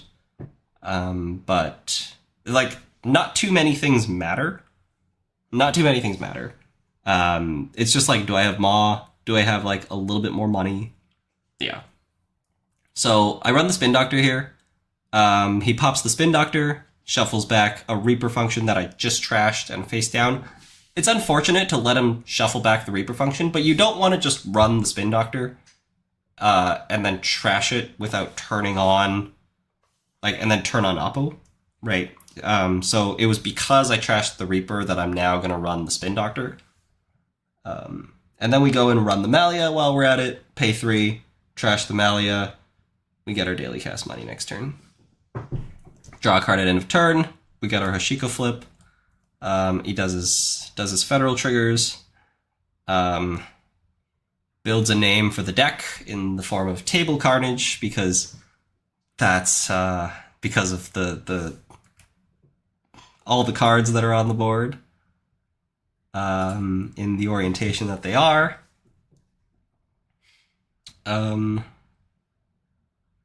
Yeah, And like, there's really only a couple things that I need to do, which is like get some more money so that I can install Maw without getting SIU'd, Maw every turn, install my Leech because that's a low cost card that I can steal Degree Mills with. You always want to have 4 cards installed.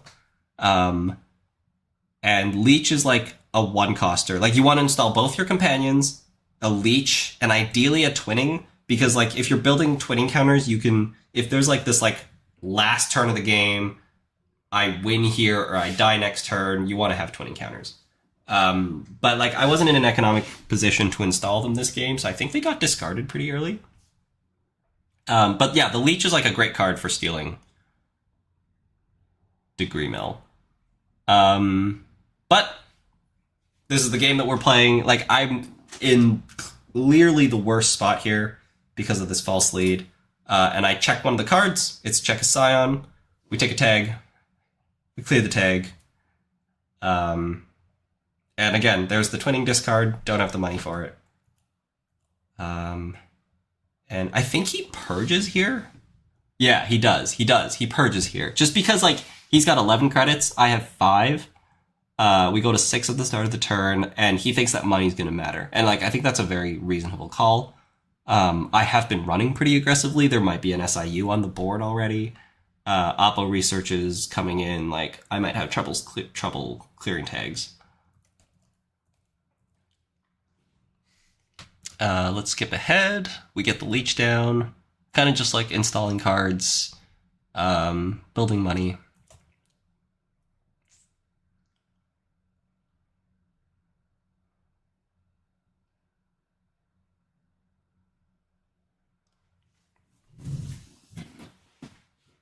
Installing more cards and new remotes. And that's an ice on HQ. And we kind of like saw the ice in the deck already, right? It's 1 Virtual Service Agent, 1 Unsmiling Serevna, 1 Ping. And the Ping's the only ice that ends the run.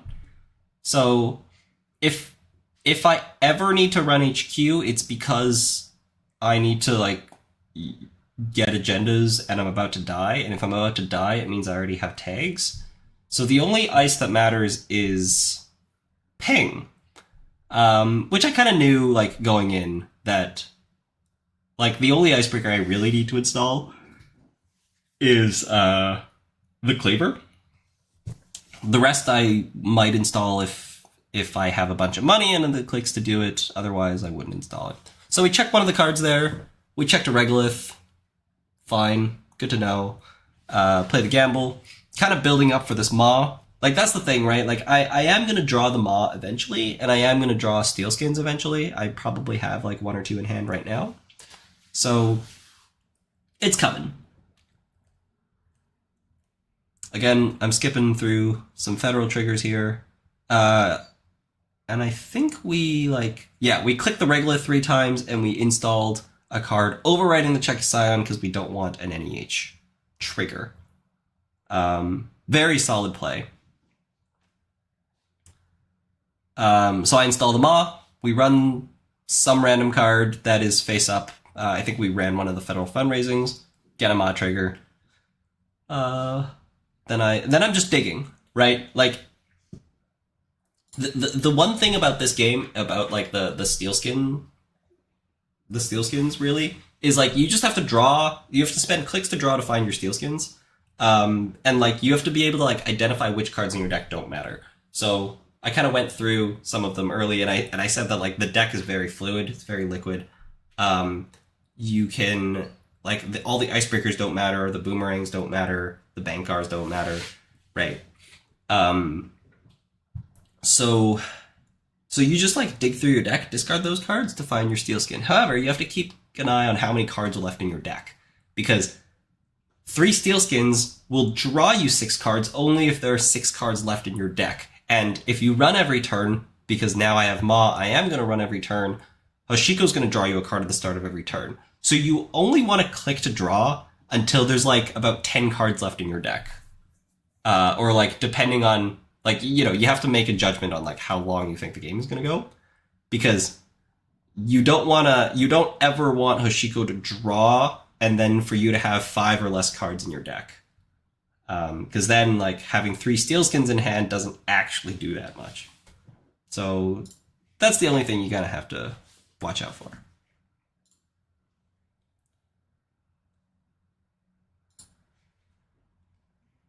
So there's the cleaver. Firing Rashida. Lots of started turn triggers here. Firing Rashida, firing Federal. We're just trying to find this kill, right? And it turns out, I'll jump the gun here a little bit, that he's trying to find Reaper function. Remember there's a Reaper function that I trashed pretty early in the game. And there's a second Reaper function somewhere. And it turns out that both of those Reaper functions were hiding in R&D. Basically, well, realistically, they hid for the rest of the game in R&D. So I asked for a count on how many cards are in archives. Look at the face-up cards in archives. I really was like doing a check of how many like Oppo researches we have, how many Oppos are in the bin. Am I at risk of getting Oppo'd if I make a run somewhere and I like have to steal an agenda or something? I run one of the cards. It's a checkist. We maw something, take a tag, clear the tag. Game kind of goes on. It's good that there's 2 checkists gone now, because last game against Sable in round 7, he goes advance, advance, advance, 3 different cards, and then like played YDL or something, right? And now that there's 1 checklist on the board and 1 checklist that got overwritten and now in archives, I now know that there's no checklist Scion that can be advanced anymore, which is very, very key information. He cannot go advance 3 different cards and pass the turn the way that he did before. Because if he does that, I can just run all 3 and steal 3 agendas. Can't do that, right? So it's a very, very important line that got eliminated by the fact that I found the second copy of Check a Scion. So here, I felt like I had mod enough cards, there's enough face downs, that I'm going to go and check archives. Now, what I've actually been doing in previous games, and what I start doing in this game, is like, you spend your clicks mawing, you spend one of your 4 clicks mawing, maybe you clear a Check a Scion tag. If you hit a Behold, you clear one of the tags and hope you don't die. Otherwise, you're like spending your clicks, gaining money if you need money, drawing cards if you still have more than 10 cards left in your deck. Because you want to draw, unless you found all 3 copies of Steel Skin already, right? Because you want to maximize the number of Steel Skins in your hand, which means you're just digging through your deck. Now, I'm at the point where I feel like I'm there. There's not that many cards left in my deck. I have 2 Steel Skins in hand already. Drawing for the 3rd one is not that good for me because it's decreasing the number of actual cards in my deck. And I have a good enough money state. I don't want to use any cards. For money, I'm going to check archives every turn. Because if you actually keep a tab on like what agendas are in archives, if there are too many agendas in archives, you can suddenly like find this like swing turn and randomly win. Like if there's 2 agendas in archives, you can go for something like steal both of them, run R&D. And then if you like steal an agenda out of R&D or steal an agenda out of HQ, you win that way on the spot. Or they like Oppo you, but like Oppo with 1 false lead scored is like, you can just clear the 2 tags. Or you could just spend your 2 clicks trying to find another agenda, which is not impossible. So they don't want to take that risk, right? So if there's 2 agendas in the bin, they do want to shuffle it back. So I check the bin. Again, we want to get all those spin doctors popped. So we run the bin. Cable Carnage res a spin doctor, pops the spin doctor, shuffles back 2 face downs. I see the rest of the face downs. I see the rest of of archives. And now there's 2 spin doctors out of the game. I think there is an agenda in the bin at this time. I think there's a degree mill in there, and I leave it. I don't want to turn on Oppo research. The trigger condition of having trashed or stolen, but more importantly, the threat 3 condition, which gives you 4 tags. He checks through his cards, triple advances, scores a second false lead. It was coming. Not much we can do about it. It sucks. But we kind of play on, do our Maw thing. Our game plan doesn't change. So we go for a Maw. I immediately run archives, check the face down card that we just mod. Like, I'm not doing this to fish for agendas. I'm doing this just to fish for information. I want to know what's mod, what's in the bin, what's not in the bin. Yeah. We hit a Behold. Great. That means if we run a random card later, we're not going to get hit by it. He does his federal triggers, plays Attitude Adjustment, shuffles the agendas that were in the bin back. I think there was one agenda in the bin, one in HQ that got Attitude Adjustment.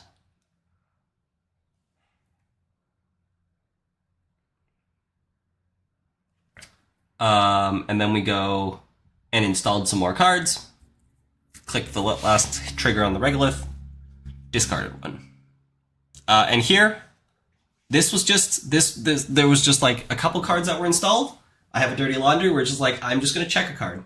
That's just the game that you have to play.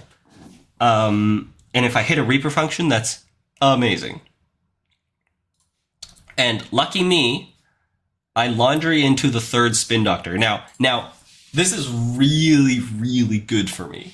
And I think like the commentators are like, oh, like that sucks. You never want to see that. But like, that doesn't matter. Like I have 5, 10, 15, 20, 25, 26 credits, and I'm not going to get this $5 off this Dirty Laundry.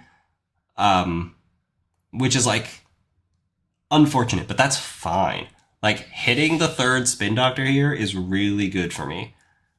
Which is why you just go ahead and play the Laundry. Do I think NEH is the best deck? Yes. Yes, I do. Yeah, it's got some really sick threats. Yeah, I'll say I do. At this point, yeah. I cut Hannah out of my deck. Hannah's a great answer to this, because you can like Hannah run click 1, and it's actually like click 0. So then if you hit a Behold, you have 2 clicks to clear the Behold tag. That's like the way to beat this deck. But again, like you can't tutor for Hannah, so like you gotta find your Hannah. So Cable Carnage thinks about this trigger. I think he like very quickly goes Res Spin Doctor, draws 2, and then says no fire, because he knows that he wants me to trash the Spin Doctor so that he can play Oppo Research so that he can then pop both false leads, right? And in my mind, I'm like, oh, like there's probably some Reaper functions on the board. Yeah. So I don't want to just trash the Spin Doctor and turn on Oppo Research. Now, last turn, Cable Carnage discarded a card. Just seemed like out of the normal course of his play. And I go, there's 2 Oppos in the bin, and I roll my die here to get a Maw trigger, okay? There's 2 Oppos in the bin. We say we hit this card, and he didn't bother shuffling the face down cards in the bin here. Because it was pretty obvious which card was which. I go and run Archives, click 2. And he shows me that the card that I mod was the 3rd Oppo Research. And the card that was face down is a false lead, which I am stealing. Now, he basically picked up on the fact that I was going to maw him every turn and check the card in Archives. So he decided to pitch a false lead so that I would be forced to steal it when I check Archives, and then he can oppo me, pop both false leads, start of his turn, I have 2 tags. Reaper function, Mindscaping, end of the line, right? So that was a great play. Gives me this false lead. And I go, and we're like, wow, I hit the third oppo research, which is like, it's like lucky, but it's actually like not that big of a deal, because if I run the Spin Doctor back, he's just going to spin the oppos back. So like, if I was like a real god, I would trash the Spin Doctor and then run somewhere else and maw him, and then roll the 1 and 7 for the Oppo. And then like you should be like an actual god, right? So now I go like click 3. We're gonna run the Spin Doctor. Because again, I know that there are these like double end of the line plays that Spin Doctor enables. You can pop the Spin Doctor, put the end of the line back, gaslight it, play it again after double false sleep trigger.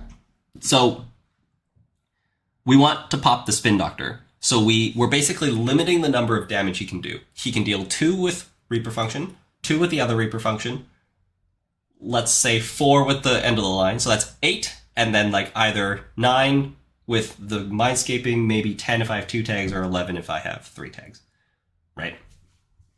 That's the damage math. That's the maximum amount of damage he can do now because the third Spin Doctor has just been popped.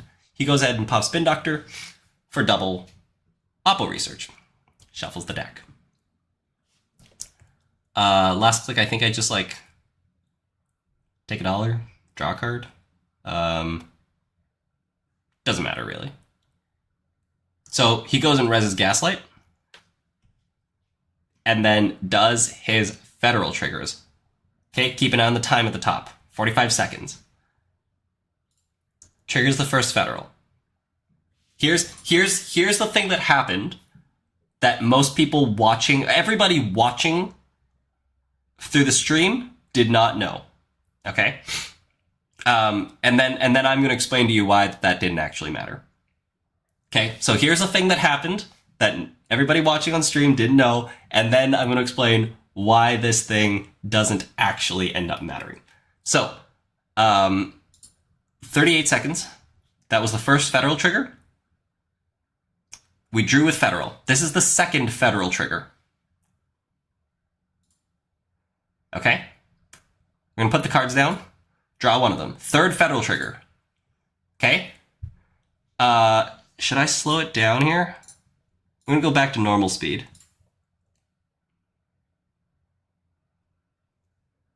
Okay. Put the cards down. Drew 1. Third Federal trigger. Okay. What happened just there, with 14 seconds left on the clock, was he goes, oh no, I looked at 4 cards instead of 3. So we go back again.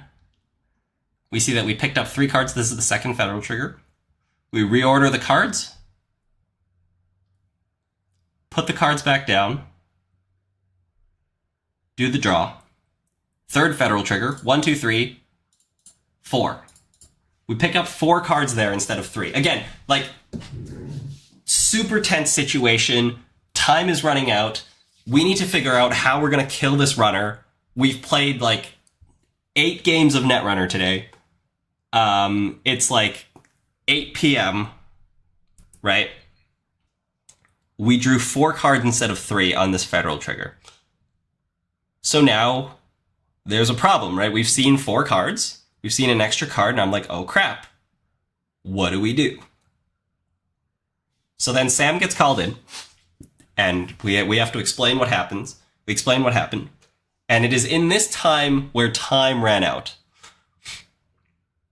So the question is, would Cable Carnage have finished his turn in those, let's say, because he picked up those 4 cards with 14 seconds left. So let's say he picks up 3, nothing's wrong. He still has to decide what order to put them in, resolve the draw, resolve the mandatory draw, spend 3 or 4 clicks depending on if Wage Workers gets triggered, and that's assuming that the Gaslight is not triggering, right? Which in hindsight it's not. But again, in hindsight this doesn't actually matter. So, and I'll give that explanation in a second. So, does he finish his turn in those 14 seconds? I would say probably he does. Probably he does, right? He probably finishes his turn and passes the turn to me. So it does look like that because of this mistake, picking up 4 cards instead of 3, cost him that turn, and to some people it might look like it cost him the game. So we're here like just spending a bunch of time explaining what happened. The resolution is you take the 4 cards. Sorry, you take the top 3 cards, set them aside. You take the 4th card that you saw. You put it together with the deck, shuffle the deck. So here I am shuffling the rest of the deck. And then he still has his 3 cards that he is supposed to see, rearranges those 3 cards, and continues on with the game. But now, time has been called. So now he's no longer playing for the kill. And now he's playing for the timed win. Which the odds are, well, I mean, we'll talk about the odds in a second. But basically, I have 1 false lead scored. He has 2 false leads scored. He's the higher seed.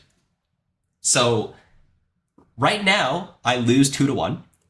But if he forfeits one of the false leads and we tie 1-1, he also wins.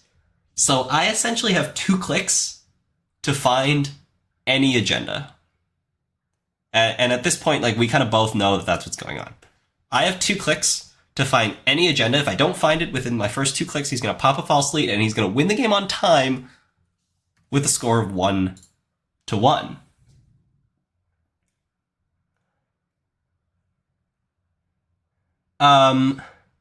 Okay, so Ranji is pointing out, and I was going to talk about this as well. If he pays attention to the clock, he can spin back the lead there and probably win on time, because he can forfeit both false leads when time is called on his turn and win on higher seeding. Yes, that is something that can happen. However, I think if he spun back the false lead, like, when I stole the false lead out of archives, there was a good 2 minutes left.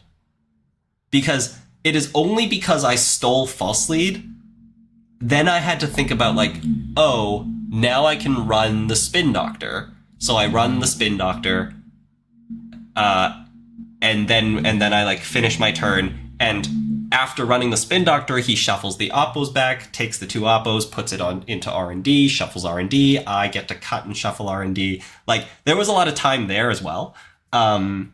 Whereas, like, I feel like the game, like, if he spins back the false lead and plays for time there, like, with 2 minutes left, like, that's a little tricky. And there's another reason why popping both false leads and winning on time is, like, an issue. Because I think there is another way that he wins this game. Easter egg at the end of this game is me turning away in disgust when you hit the mill in HQ. Okay. So he's, like, figuring out his turn here. Oh, actually, did he already do it? Oh, he did. He did his turn already. So his turn here was click for 3 credits, get a wage workers click, play the Oppo research. Now, I don't know what was in his hand because he looked like he just, like, discarded 3 cards. If those 3 cards were installables, like, you could probably argue that it was better for him. I mean, like, it's definitely better for him to just, like, install those cards overriding the federal fundraisings and just, like, pretend that, like, maybe those are agendas to see if I bite him. And I probably don't bite him.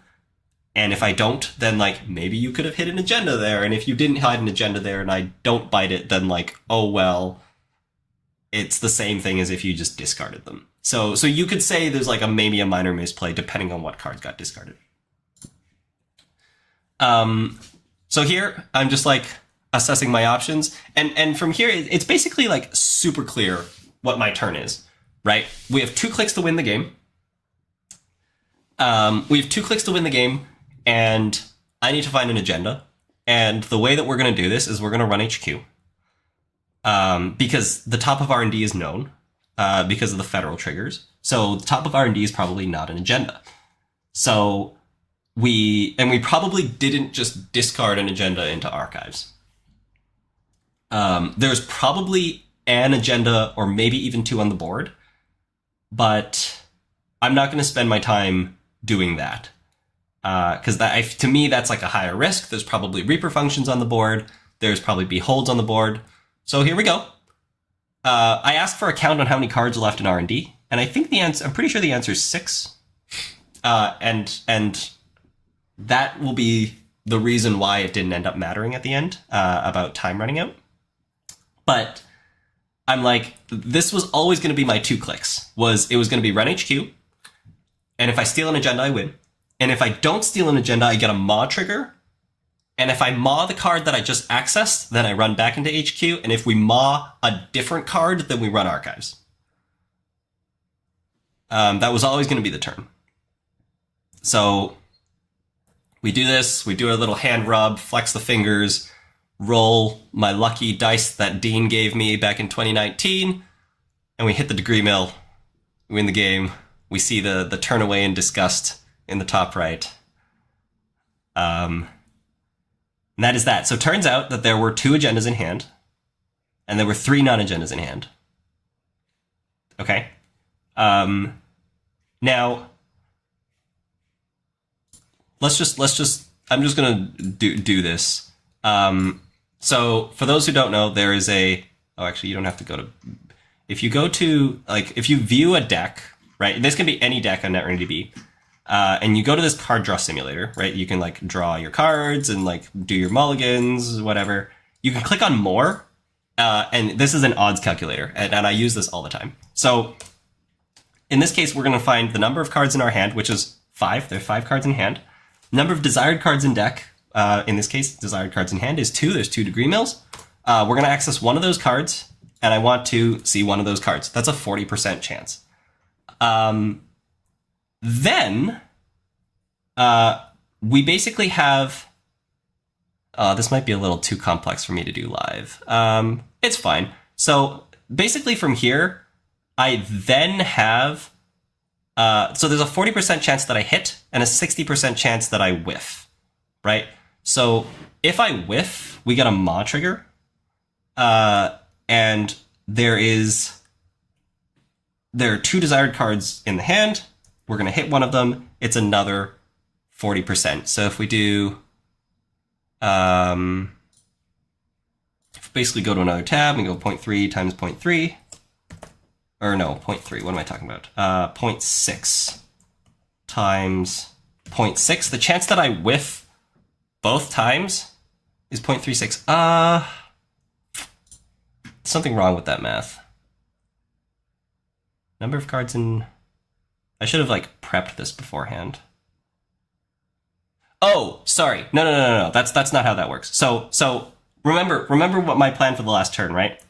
Run, and if we whiff, if I maw the same card, then I run back into HQ, and if I maw a different card, I run archives. So basically, if let's say I access, if we go back here, let's say I access one of the non-agenda cards, that means that there are 4 cards left in the hand, not including the one that I accessed, and 2 of them are agendas, which means I have a 50-50, right, of accessing an agenda, of accessing an agenda on either maw or the access. Okay, so we'll just put it through this in case, just to be totally certain. 4 cards left, 2 desired cards, number of cards drawn 1, number of desired cards at least 1, probability is 50%. So if I maw one of the face downs, we run archives, we get a 50% chance of winning the game. If I maw the card that I accessed, then I run back to HQ. Same odds, 50% chance of winning the game. So then we have a 60% chance of whiffing, right, from the initial access. Multiply that by 0.5, which is a 30% chance of losing the game. Okay, we have a 60% chance of whiffing the first access, and a 50% chance of whiffing or hitting the second access. So we have a 30% chance of winning the game. So given the situation that we were in with time getting called and my line of run HQ and either run archives or run HQ, depending on what I maw, I had a 30% chance, I had a 70% chance of winning the game and a 30% chance of losing the game. So now,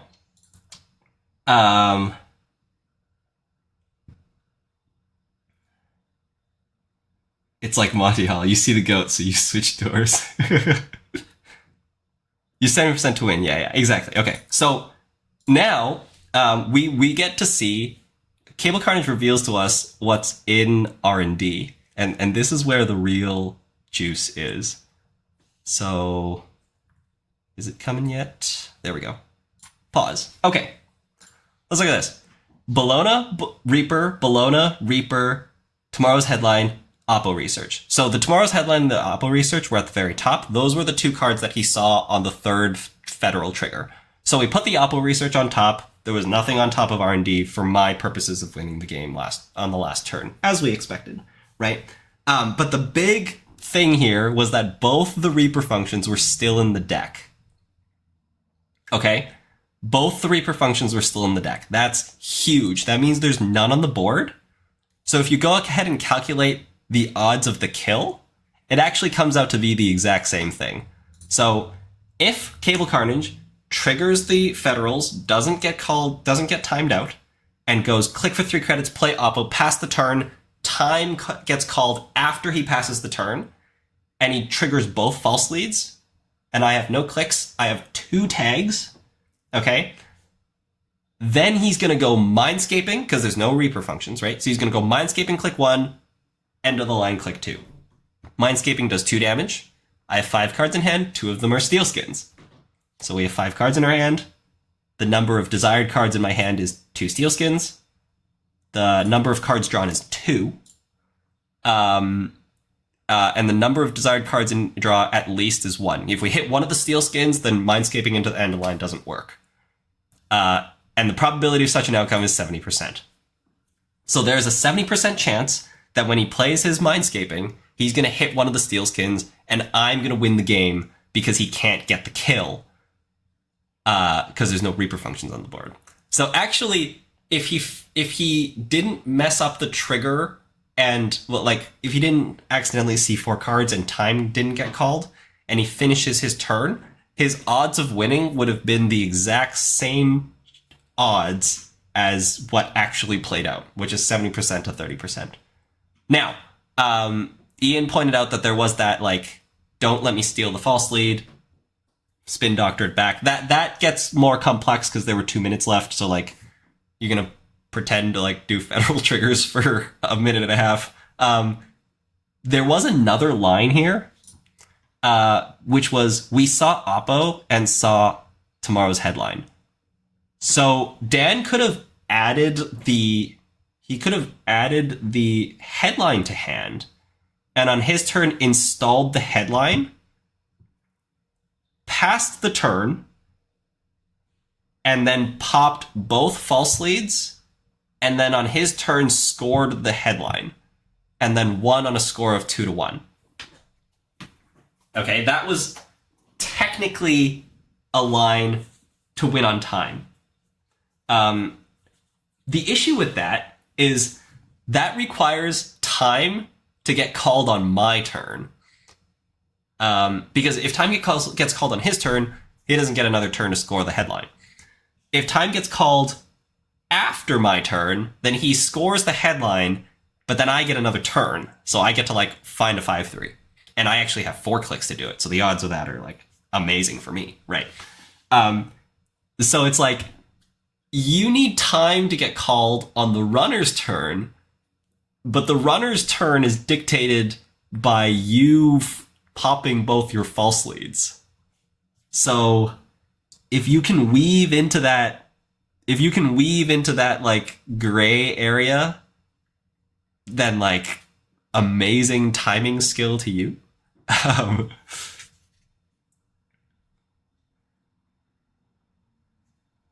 So depends on how the end of your turn goes. I'm going off 50 seconds at the start of his turn. Oh yeah, we're talking about the spinning back the false lead. Yeah. Totally. Yeah, so that's a little bit more wonky. But yeah, the headline line is technically a line. We're veering deep into what if territory. Yeah, but this is it's super cool to think about because it's because I technically have start of turn triggers. So I have, but I'm gonna do them super fast, right? I'm gonna be lose $1 to Hoshiko, put it on Mamie, do a mandatory draw, and then do you have actions? And I guess it could be 5, 4, 3. You go 2, 1, 0. Yes, I'm gonna pop the 2 false leads, right? Um, yeah, so that's like technically a way to win on time if we just like score the headline, but like that feels a little eh. Look at my face looking at the R&D. I cut off getting knocked out, so I'm feeling sour. Um, yeah, that's it. That's like the fact that both Reapers are in there are super unfortunate. Again, I did trash one earlier, so I had to get like one of them got shuffled back, so I get like 5% of that credit of the fact that the two Reaper functions are in the bottom of the deck, but the other 95% are just because of luck. Yeah, Ian, your two losses were against the two Waylands were the two Wayland glaciers in the cut. Like your loss was like to the Built to Last and to the outfit. Like super rough matchups. I'm a brand new player. This is all going over my head. Welcome. R&D is the draw pile. That's correct. R&D is the corpse draw pile. Punitive Deluge outfit. Yeah, felt cursed. Yeah, for sure. Yeah. Okay. So that was this game. Again, like the odds came out to be the same. I guess it's like I'm rolling the dice of what card I access versus Cable Carnage is rolling the dice of whether or not he hits the steel skins in the other world. But yeah, so like I think to a lot of people, like it might look like if time didn't run out, like Cable Carnage was gonna win this game. But if you actually like look at the hindsight of there were two Reaper functions left in the deck, the odds of if time didn't run out, Dan would have likely gone for Oppo Research, pop both false leads. And the odds would have been the same. The odds would have been 70% in my favor, because we just have Mindscaping end of the line into two Steelskin Scarrings. Okay. Long chat about NEH. That is the end. That is the end of NEH. I have the Behold playmat, which is kind of far away right now, but if somebody wants to see it, then put a comment in the chat and I can go get it. But the Behold playmat is like, there's only one Mindscaping in the deck. There's only one Mindscaping in Cable Carnage's deck. There's two in D's deck.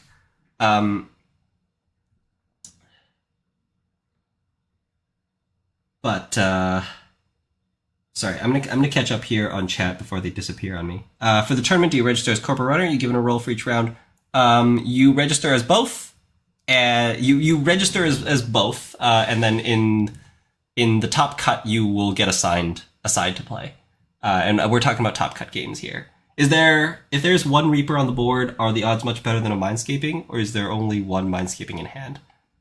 There's only one Mindscaping in hand. If there's one Reaper on the board, then the odds do get much better.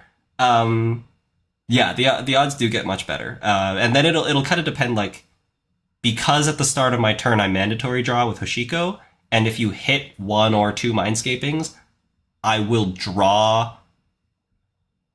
Wait, do the odds get better?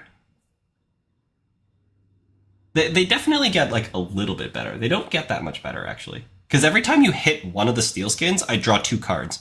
So, like, one Reaper does 2 extra damage, which is not quite enough.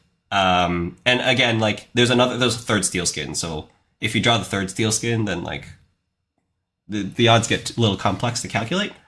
I gotta go to bed. Well played. Very fun to talk through the lines. Yay! Thanks for hanging out, Ian. Amazingly well played to you. Yeah, it was such a pleasure to play you and hang out with you over the weekend. And yeah, I'll see you around very soon. It's so wild how the 70% works out there. Yeah, it is. It's like this. It's the same, which is just kind of wild. Okay. So yeah, it's so funny that the champ playmat is a Behold playmat, because I had to play against this NEH 4 times, and it's like when there is a false lead scored, like the Behold is the thing that you're afraid of. And now it's on the world champ playmat. So like every time I look at that mat now, I'm be like, I'm just gonna be reminded of that situation where my opponent has a false lead scored and I can't run any remote server ever. Yeah. So it's kind of funny. Okay. So that's the end of the NEH journey. I'm going to talk about the finals. It'll be much shorter than the NEH. I've been going on for a while. I'm going to have to put a lot of timestamps into this. But thanks for hanging out. I'm going to take a bit of a bathroom break. I mean, like, I'll be gone for like 20 seconds. But yeah, we're going to talk about the finals next. But I'm here to like answer questions or anything in the chat. So write them out and I'll be right back.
Okay. Auburn, like, please do ask questions. It's amazing that that you're here, that you're interested and you're asking questions. That's great. And like, thank you, Salamir, for answering the questions in chat. That's really, really helpful for me.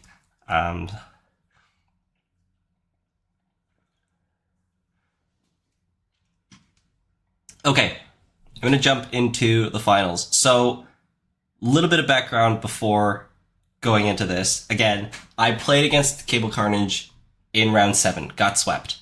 However, the Corp loss to the Sable was due to a combination of bad draw and time.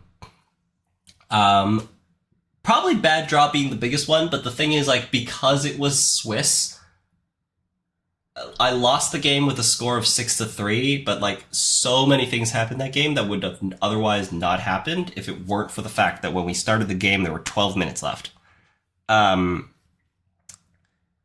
Yeah, like basically, like I mulliganed this hand. I mulliganed this hand that was like not that great, and I got this was in Swiss, and I got 2 Pharaohs and like Biovault, Clearinghouse, and like other card that didn't matter. It didn't give me money, right? This finals was so intense, edge of my seat the entire time. It was super intense. I can't wait to go over it. How much time do you get to play an attorney? In Swiss, you get 65 minutes.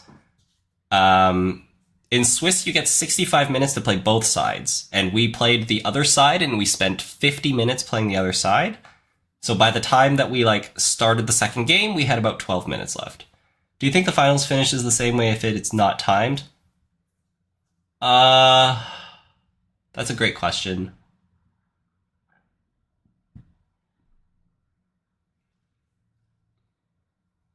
I think the fact that I'm thinking about it this long means that I'm not sure. But probably, so the answer is probably no. It doesn't finish the same way, not because certain lines were taken because of time considerations, but because certain lines were taken as a result of time pressure.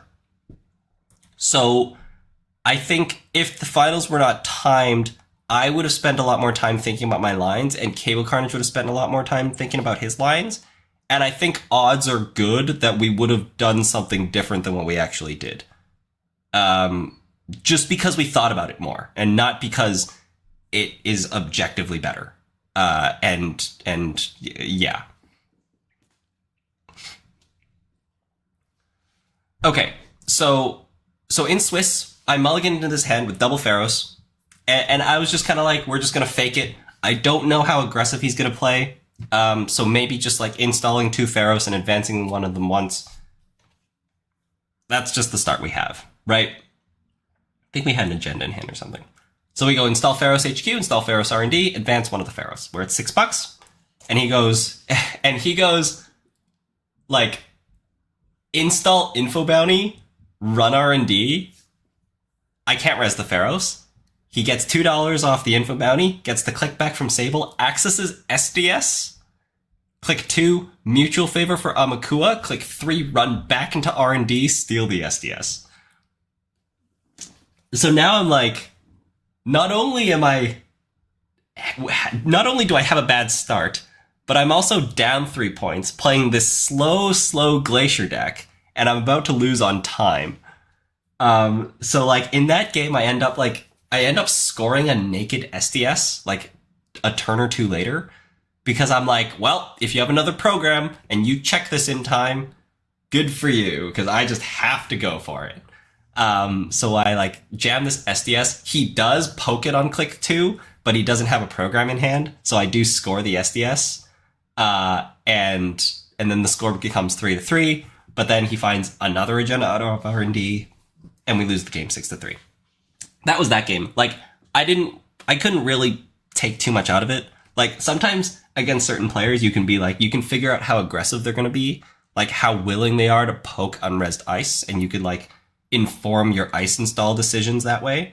Like, do I install the Hordem or do I install the Messna Chesfo? Well, you probably, against an aggressive runner, want to install the Messna Chesfo and advance it, because when they run, they're going to lose 6 credits. But against like a runner that's not that aggressive, you probably just install the Hordem, because you need your Messna Chesfo for the remote, because they're somebody who makes like a couple high impact runs, and the high impact runs are probably going to happen on the remote. Stuff like that. But I couldn't really pick anything up from that because time was running out. Cable Carnage is a great player, and he knows that he needs to get early accesses, so that's what he did in that game. So not much I can pick up from that, right? Okay, so that's kind of where we were coming into this game. I didn't know how aggressive he was going to run. So let's just play it. I don't fully remember if I mulligan or not. I want to say I did, because I didn't have... Well, I could see myself... No, I think I did keep my hand, actually. Or maybe we both mulliganed? No, we both mulliganed. We both mulliganed. The reason I know this is because I drew my 5 cards and then I immediately mandatory drew. And I only do that if I mulliganed. So I mulliganed. And my hand here was not ideal. It had, well, it was fine. Honestly, it was fine. Like, there were no agendas in my hand. I think I had like a Biovault and a Clearinghouse, which is like good to have, but cards that are dead for the purposes of right now. And we're looking for like setup cards, right? We're looking for like good ice, and we're looking for wall-to-wall. And we want to get like value, start getting wall-to-wall value. I had 1 Messna Chesfo and 1 Border Control, and I think I also had the Rhyme in hand. I think my hand was like Messna Chesfo, Border Control, Rhyme, Clearinghouse, Biovault, and maybe an Econ Operation that I played turn 1. So let's play the clip.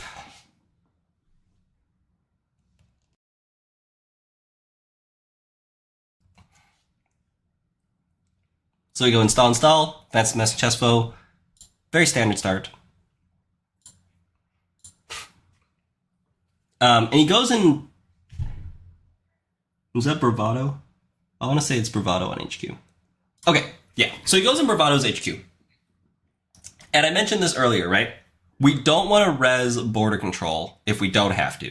Because Border control in HQ is there as a trick. It's there to stop pinhole threading. It's there to stop run events. It's not where I want it. I want the border control on the remote or on archives. Because usually archives is the least taxing central. I make HQ taxing with Winchester. I make R&D taxing with like whatever the heck I have. Mess and Chesvo, Treeline, maybe a Pharos. Archives is the least taxing one. It's just kind of there. Archives is like usually iced to be annoying. So you can't play your Dirty Laundry for positive money. And you can't play your Carpe Diem. Well, you can play Carpe Diem. You can't play your Dirty Laundry for positive money. That's basically it. And which is why I usually put like a border control in archives, because when they pinhole, res the border control, pop border control. So I don't want to res the border control here. I don't want to reveal that it's a border control. And again, the other issue with resing border control is I very, very, very, like immediately, very quickly, basically immediately, need to put a second ice on top. Because it is a very big long-term problem for me if they install Kurupira and run HQ, break the border control for 2 credits, and get a Kurupira counter. Like, even if they don't get an access, that's really bad for me long-term. So they bravado HQ, I pretend to think about it, don't res. We see the rhyme. Cool.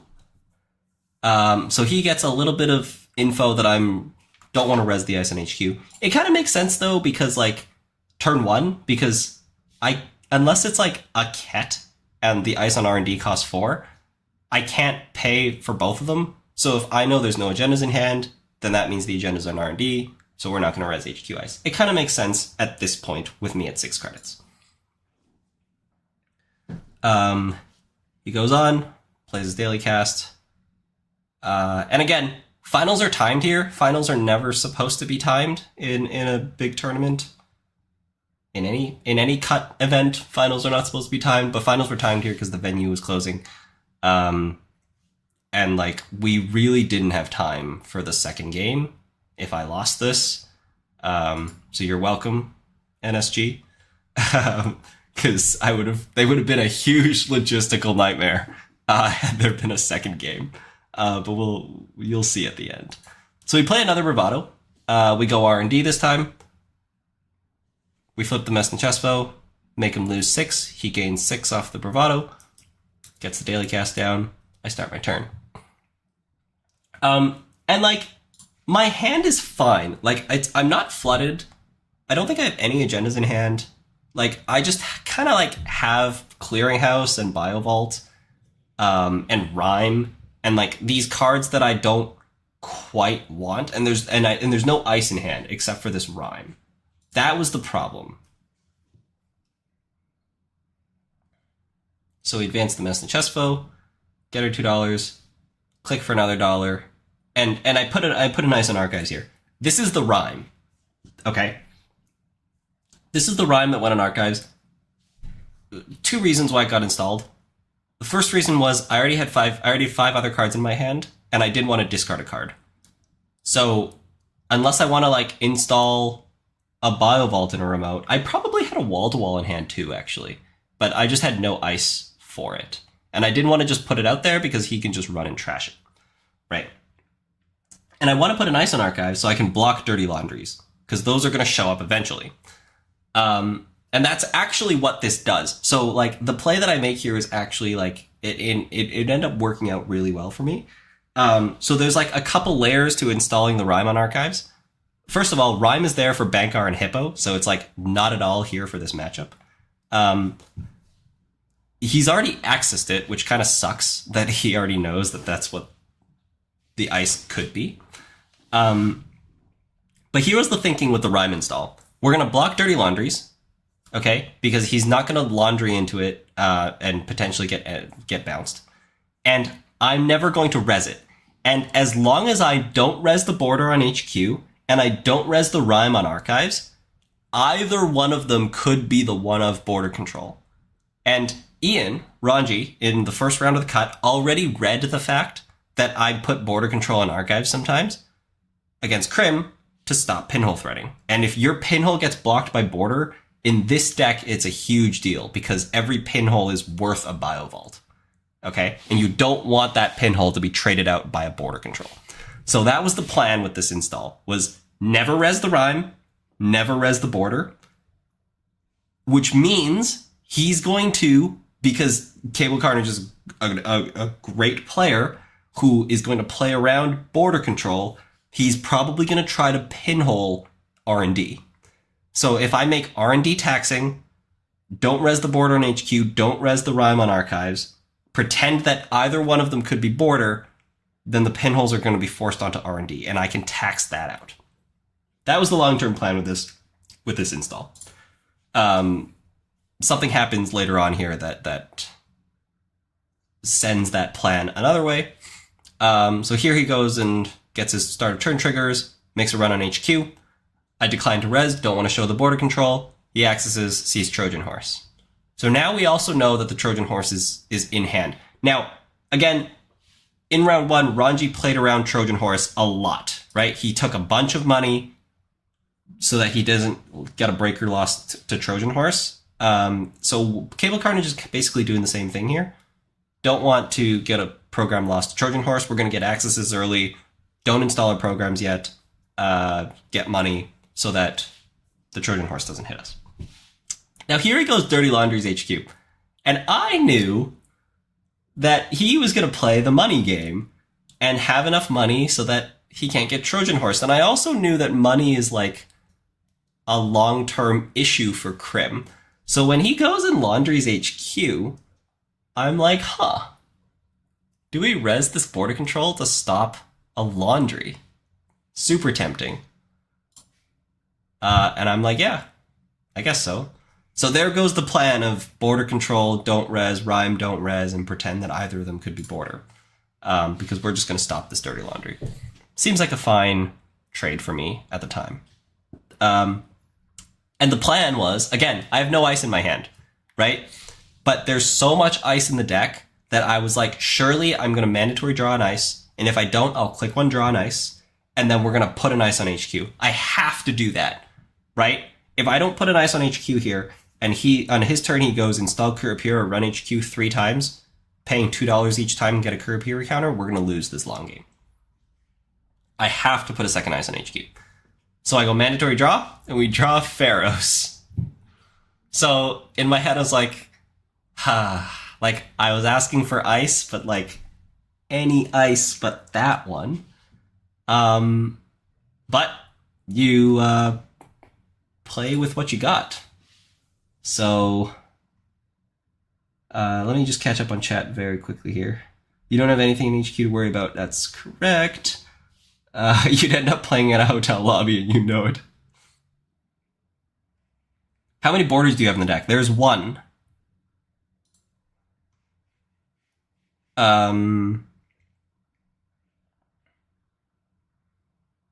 Yeah, if I'm gonna keep going. If somebody can like send my like the link to my decks in Twitch chat, that would be very appreciated.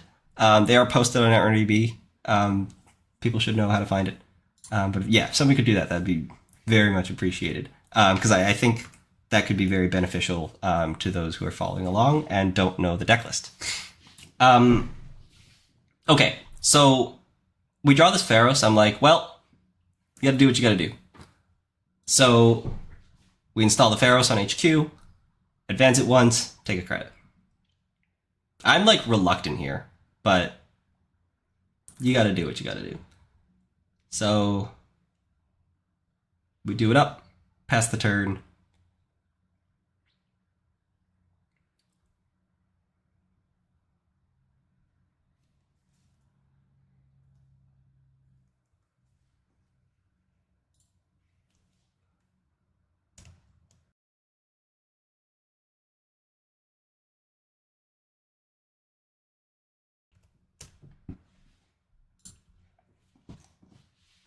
I think we like didn't do anything that turn. I installed a Spin Doctor.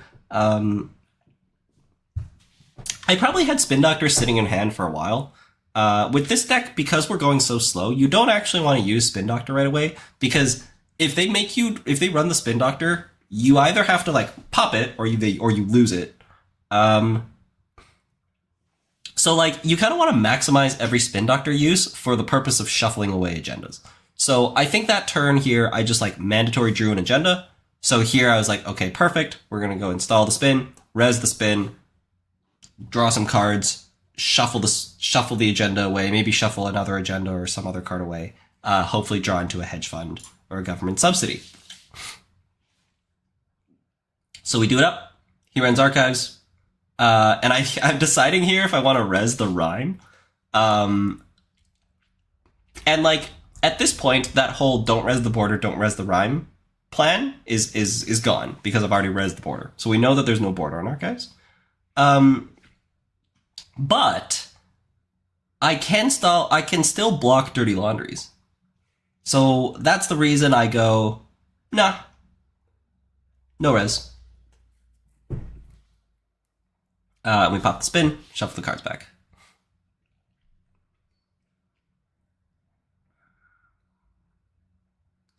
He goes and draws. Cable Carnage clicks to draw quite a bit this game, either because he didn't find his class act. Well, actually, it's definitely because he didn't find his class act, because you definitely just install the first one, so you get the draws, right? But I find an NGO friend here. We install, double advance it. This is interesting because I mentioned earlier, in round 7, I did do this with a naked SDS, but I only did that because time was running short and I needed a trick to score. So he goes and biobans this, which to me was like interesting. I guess if this is an agenda, he goes to like draws 2. If I don't pop NGO, he goes draw 2 with biobans, install a program with the biobans, and then steal the SDS. It also like lets him use the Mystic Mamie credit for the twinning counter.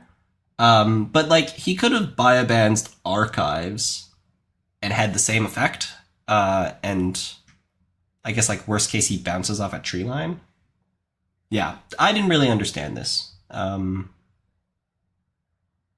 But like, I guess it's like this is hedging against the chance that this is SDS. Because if he has no programs in hand and he goes, oh shit, that might be SDS, I'm going to play the biobans. Yeah, so this makes sense if we're like hedging against SDS and we don't have a program in hand, right?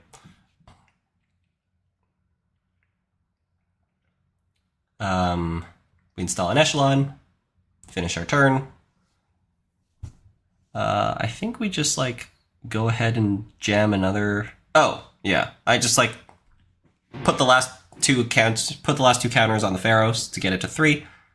Play the government subsidy, because I smell that like an HQ run might be coming. If we go install Kurupira, run HQ, and I res this Pharaohs, I don't want it to be strength 5. We want it to be strength 10. It's a slow line. But I feel like that HQ run is coming. Okay, so here I get rewarded. He doesn't do much on his turn, draws a couple cards, but discards a dirty laundry. And I get rewarded for not resing the rhyme on archives. It's 0 to res, he loses a credit, and because I chose not to res, he discarded a dirty laundry. I end up coming ahead on credits here. Every credit matters. Here we go install res spin. Like, I remember in this situation, I didn't have any agendas in hand. Like, my hand it wasn't bad, but it was just like Trojan Horse, Clearinghouse, Biovault, no ice. And we just needed to draw into my tree line, into my second Pharaohs, into my second Messna Chesfo, so I could start building this remote. And I felt like if I sat here and did nothing, like, because I had the spin, like, I didn't want to discard any cards. So if I install res spin doctor, hopefully we can draw like 2 ice. We can put 2 ice on top of the spin doctor and kind of like set up the remote. I don't remember if that's actually what we do. I feel like that is what we do. Yeah, I feel like that is exactly what we do. Oh, okay. We get one ice in front of the spin doctor. We single advance it, which is a tree line, and we throw an agenda out.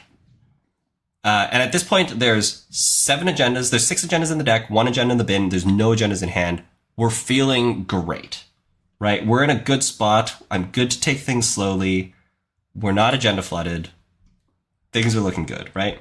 We have twinning counters though, but that's fine. He does his start of turn triggers, and he goes and runs archives.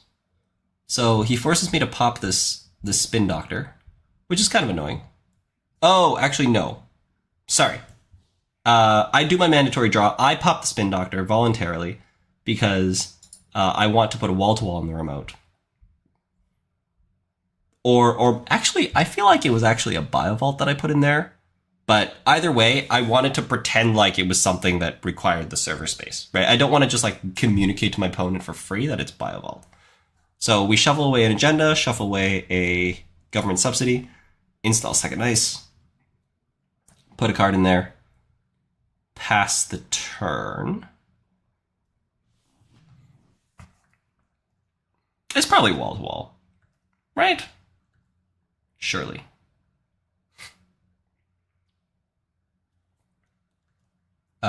We mutual favor for unity.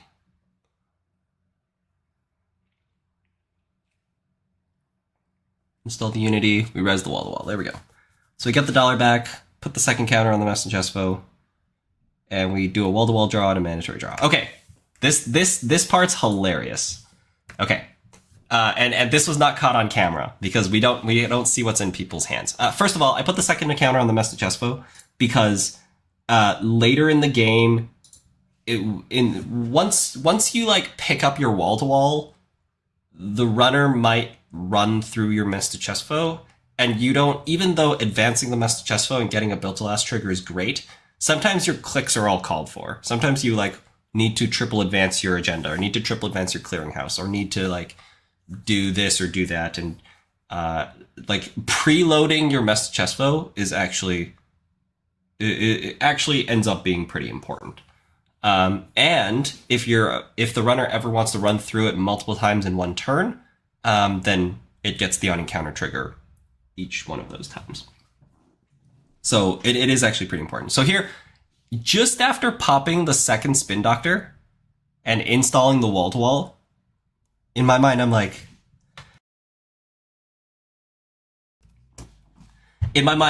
okay, here we go. We're gonna like start drawing into the good stuff, drawing into more ice, into Biovaults. And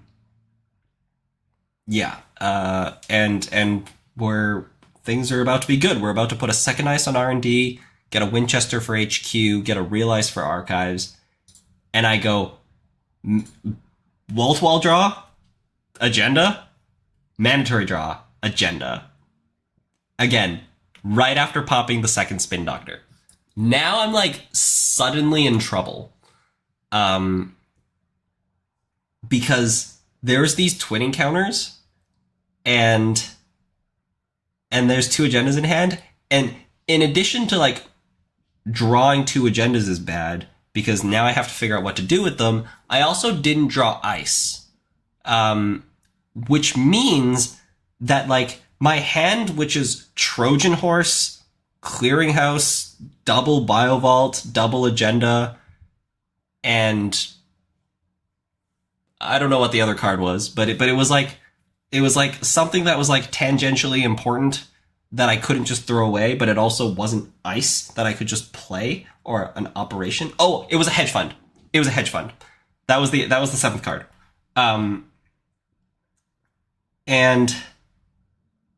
And I was like, I'm supposed to be able to like throw up this ice onto the board, but we didn't find it.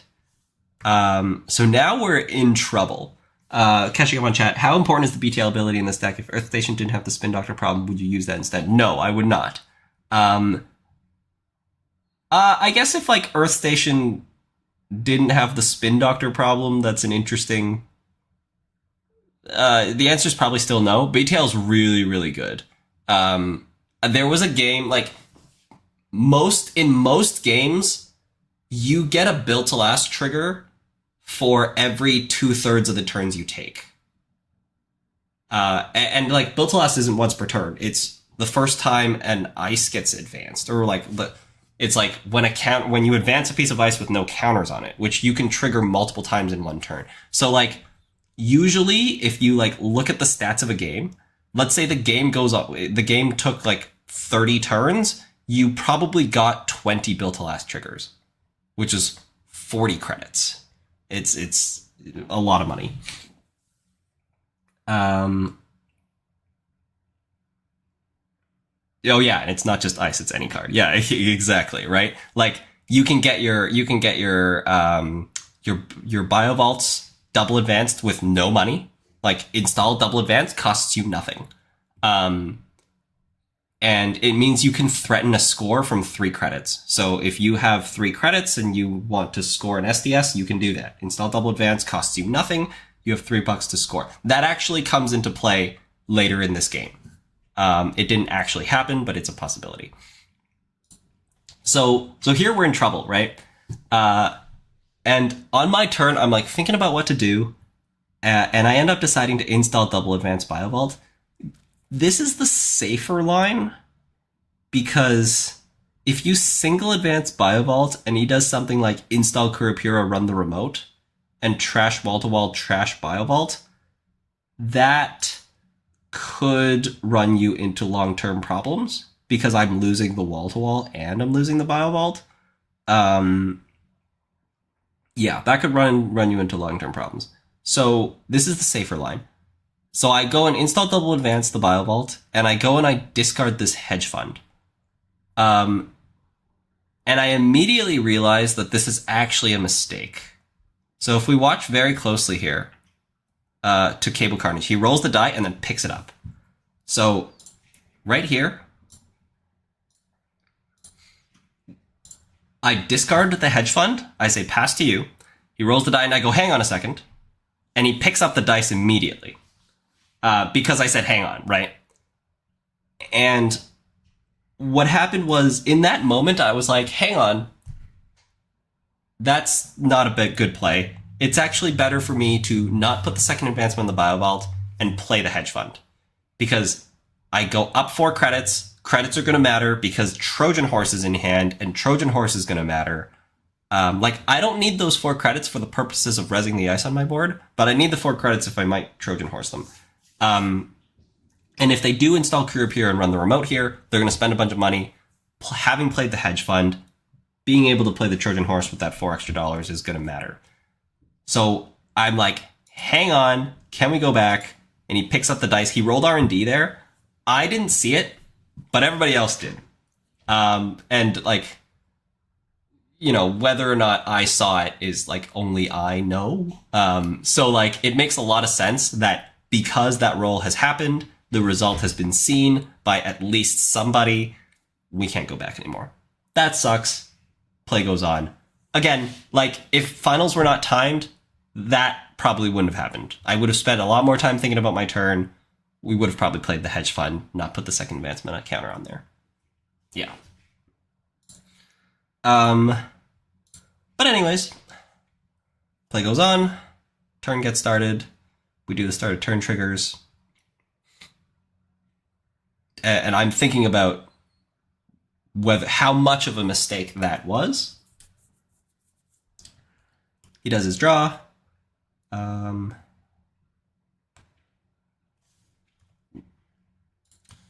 Installs the Hermes.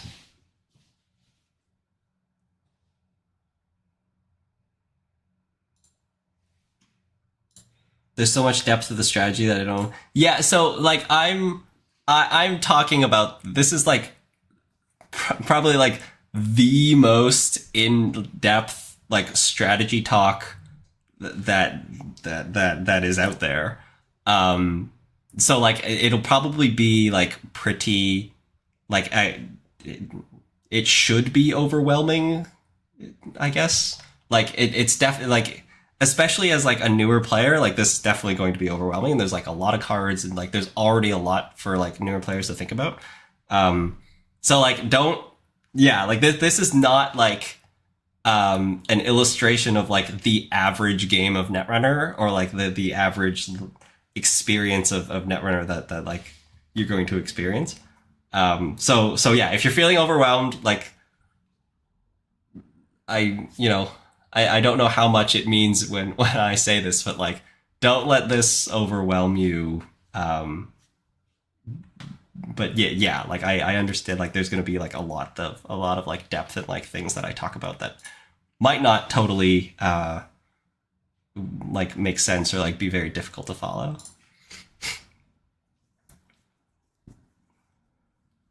I will take this opportunity to say though, if you're interested in learning the game and you're not already in the green level clearance Discord channel, then like please let us know if you're not in the GLC Discord channel, and somebody will drop you a link.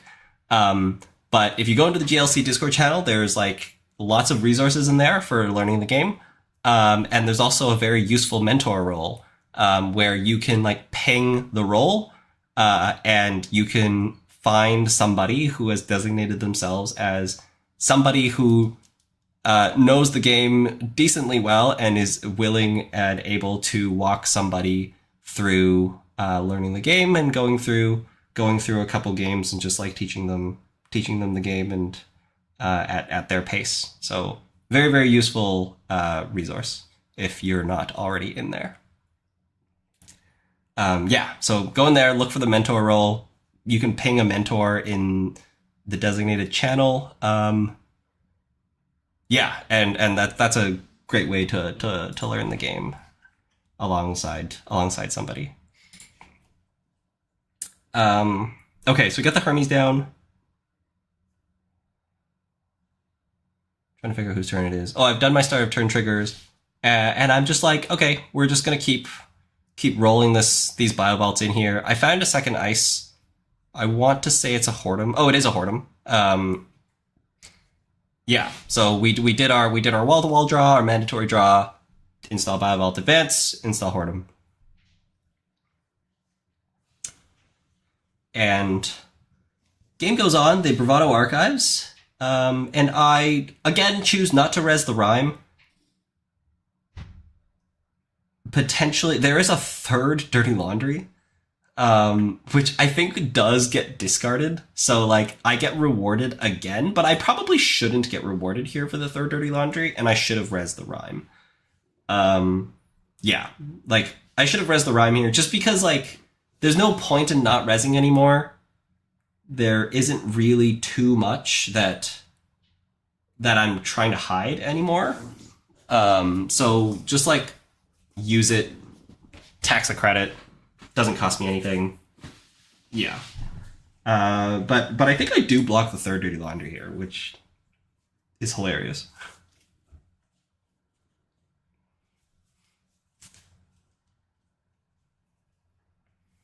We discard a diversion, install the class act, draw 4.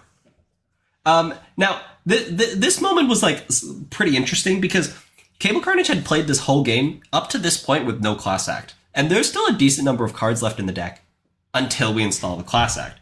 So, like, we've also haven't been doing the class act triggers, which means that it's, like, there's a relatively good chance that we don't have both pinholes in hand.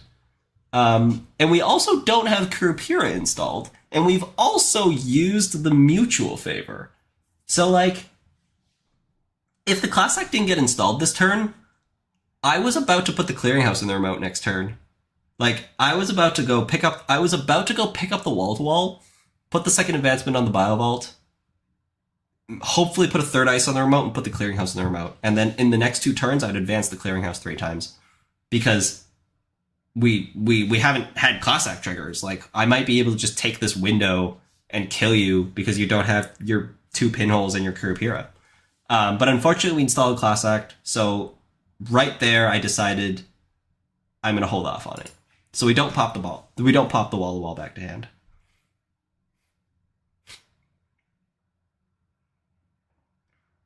Oh, is this the turn where I miss my... Is this the turn where I miss my wall-to-wall trigger? One of these turns, I miss my wall-to-wall trigger. Oh, it is this turn. Ah, it is this turn. It is this turn. Okay. Yeah. I actually missed my wall-to-wall trigger completely in this turn. So if you watch my face cam in the top left, I'm just like nodding to his things, does the class act, draws 4, cool, mandatory draw. That's what I said. Mandatory draw. I took my mandatory draw, and now like you can see it in my face. I'm like, I just missed wall to wall, and there's nothing I can do about it. That's massive. Like, I take a credit, I put an advancement token on a card, and I would have drawn. Like, I just click one drew. And I like those 3 triggers would have been credit, advance, draw with wall to wall, mandatory draw. Like, I just spent an extra click to draw a card. We lost so much value there.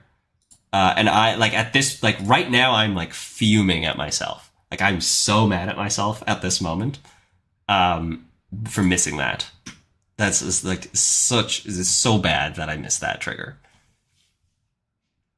Click one draw.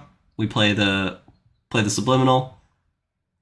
Pick up the advancement. See, I'm like, you can see it in my face. I'm like, I'm so mad at myself.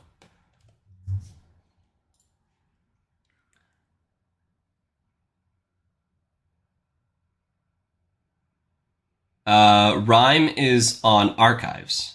Pharos is on HQ.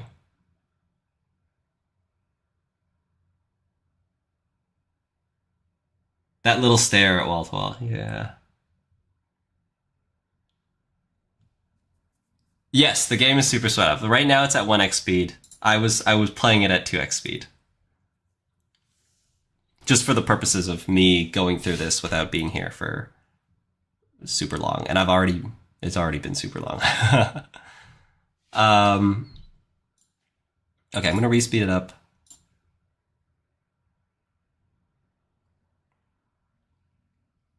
He finds his breaker, installs it. Install Thirst Rise. And like, there's still 19 minutes.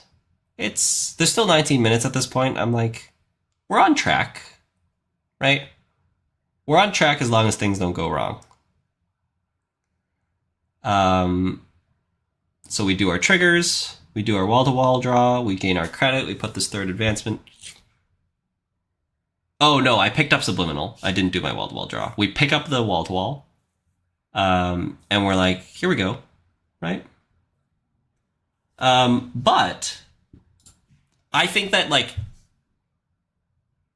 they knew, like Dan knew that I was gonna go for Clearinghouse, probably. But the thing is, like, Clearinghouse is a win, but also SDS is a win, because if SDS shoots Kirapira, that's game, right?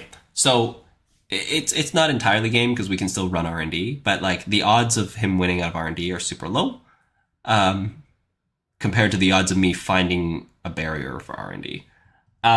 So we go ahead and like the turn after he installs the Kirapira, we jam this SDS. But we're going to play it a little bit safer. We install a third ice, put the advancement token. So it doesn't completely look like SDS. Because the advancement pattern for SDS and for Clearinghouse is to triple advance it. And if we double advance it, it kind of looks more like an agenda. I don't want to give that away. I want to make it look like it could be either. So we get the third ice. We put the Clearinghouse in there. The plan next turn is to triple advance the Clearinghouse. Well, the Clearinghouse, but it's actually SDS. He installs... Oh, and he discarded the Dirty Laundry last turn. So there's that value of the Rhyme on Archives not being rezzed, is the third Dirty Laundry getting discarded. So here he installs Flip Switch, runs Archives. I take a look through the bin, see that all 3 copies of Dirty Laundry have been discarded already, so we go ahead and res the Rhyme. There's no reason not to res anymore. He loses $1, gets his triggers, runs HQ. We flip the Pharos. 3 agendas in hand, by the way. 2 send a message. Oh no, sorry. The SDS is in the remote. SDS is in the remote. There's 2 send a message in hand. There was an error in the commentary. At one point, people thought that there were 4 agendas about. There was only 3. There was 1 SDS and 2 send a message. There was never more than that in hand or in the remote. There's only 3. Yeah. So we res the Pharos.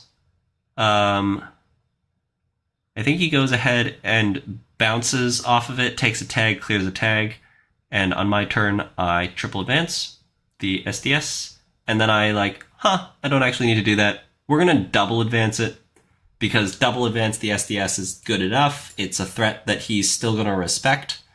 Yeah. It's a threat that he's still going to respect. Maybe if I triple advance, he thinks that this was Clearinghouse and doesn't play around SDS. But, Cable Carnage is a really good player, and he probably doesn't fall for that. Which is why, in my head, I was like, maybe just double advance, take a credit is fine. Because if I triple advance, it might look more like a Clearinghouse, maybe. But, he's not going to be oh, it's Clearinghouse, I won't worry about it, and then, get blown out by SDS. I don't think he's going to make that misplay.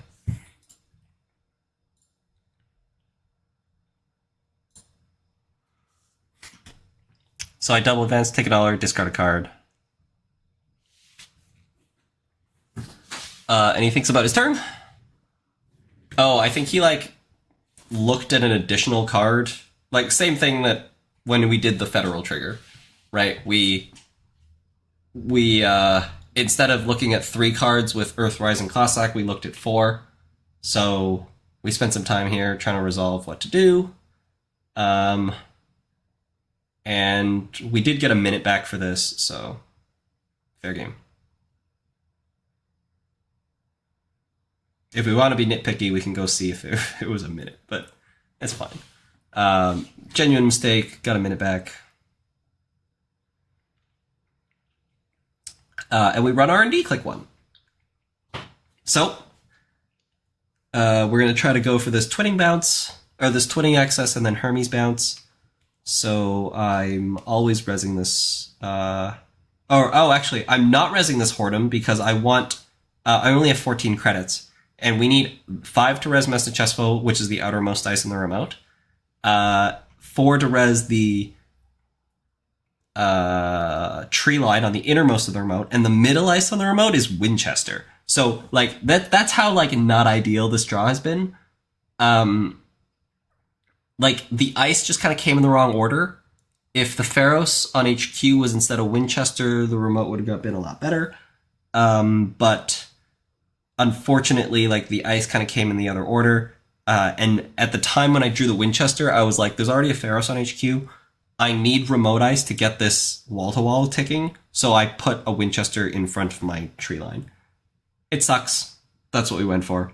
And then he goes for this access. Now, I decide not to Biovault him because we just have to take these odds.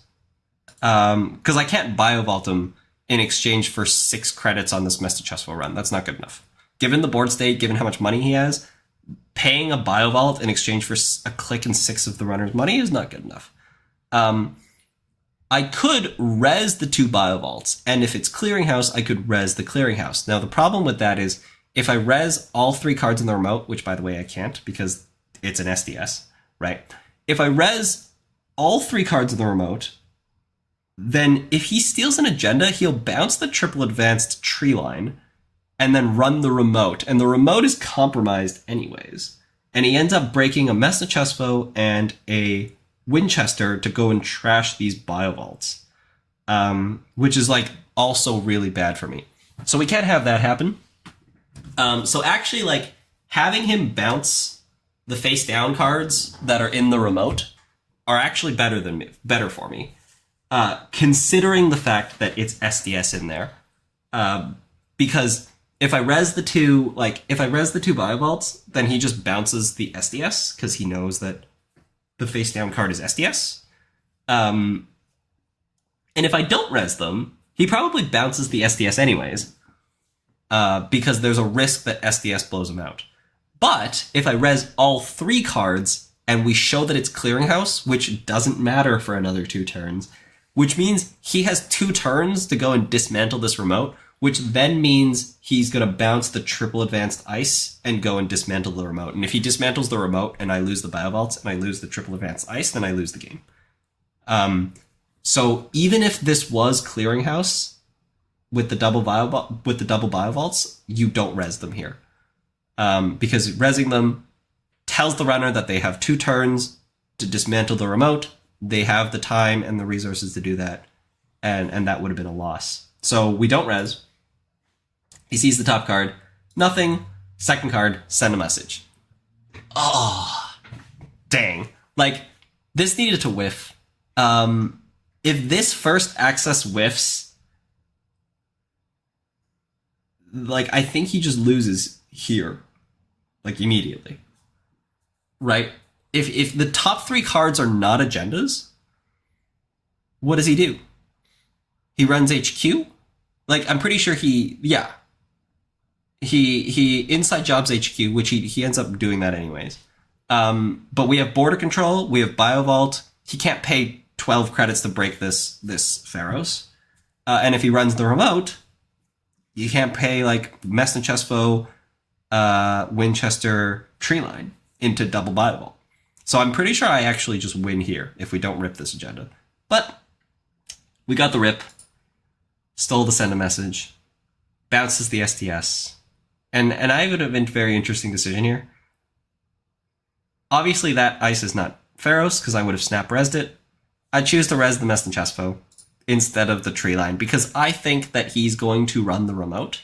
And I think that this tree line is going to get resed. So I'm just being a little bit greedy by getting that extra credits worth of value at the risk of losing the 3 advancement counters on the tree line if the Hermes bounces it. This is definitely a mistake considering the board state because if you bounce the tree line, then the Winchester no longer does anything. Because if it's like the last access of the game and we need to steal an agenda, then like you can just let the Winchester fire, right? So that's a mistake. But it's okay. So he bounces the SDS, and here he goes for inside job on HQ. So I'm just trying to protect my agenda, right? You bypass the Pharaohs, and we pop the border control. This makes sense, even if I don't have 3 agendas in hand. But in this case, I do have 3 agendas in hand. So we're popping the border control, and yeah. Then he comes and boomerangs, runs back in, takes a tag. I'm like, yeah, I'll pop Biovault, I guess. That one hurts. But at least I got a boomerang for my trouble. Like, the boomerang's now gone. It's gone forever. But now we've lost the Biovault. That one's really bad. Here we draw another Pharaohs. And, like, that's just hilarious. But I do want a second ice on the remote, on HQ, because we can't just, like, we might just, like, boomerang HQ and run. So if we put a second ice on HQ, we can't just boomerang it. And we have to think about what that second ice might be. I draw a second Pharaohs. Pharaohs isn't needed on my remote anymore. My remote is like, Mess and Chef's tree line is good enough. R&D, we just have to trust that it'll hold on its own. So we put the Pharaohs on HQ. We put the SDS back. And we advance the Pharaohs, getting us $2. Gonna skip ahead here. Okay, so we play the pinhole, go through the rhyme on archives, see the Biovault, trash the Biovault. And then, I think he plays the second pinhole, like, right away. So, okay, this was an interesting decision point here. He runs R&D, and, like, remember, we know what the top card of R&D is. So if he were to access 3, he would only see the next 2 cards. Like, he'd only see 2 fresh cards, and it would cost $6 to go through this Mess and Chesfo. That's probably something I'm okay with. And I would really like him to spend this 6 credits. Would really like him to do that. I res the Whoredom being like, well, you'll spend 3 more if I res the Whoredom. But actually, no, the Whoredom actually just makes him bounce. Which, in my mind, like, in my head, I was like, crap. Maybe I shouldn't have resed. I did think about it. Like, I did think about not resing. But then I was like, nah, he'll probably continue. So I resed. But, yeah, in the first level of hindsight, I'm disappointed that I resed. In the second level of hindsight, I think he would have saw the above the law there, which would have sucked. But, spoiler alert, he sees the above the law anyways. So we mandatory draw, and I think we just go ahead and advance this SDS. We go boom, boom, and I think we just like take $1 yet again. We'll just double advance it. He has to respect it. Again, it could be Clearinghouse, it could be Biovault, it could be SDS. He has to respect SDS, right? So here he goes and plays his second copy of Pinhole.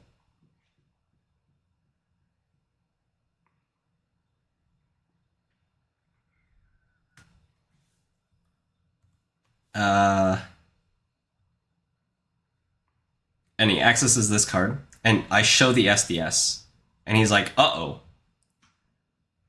That's SDS. I need an answer to that now. Right? And he goes and runs R&D, pays 3, pays 6, sees 3 cards. And the top card of the deck is the above the law. Now, here's the thing.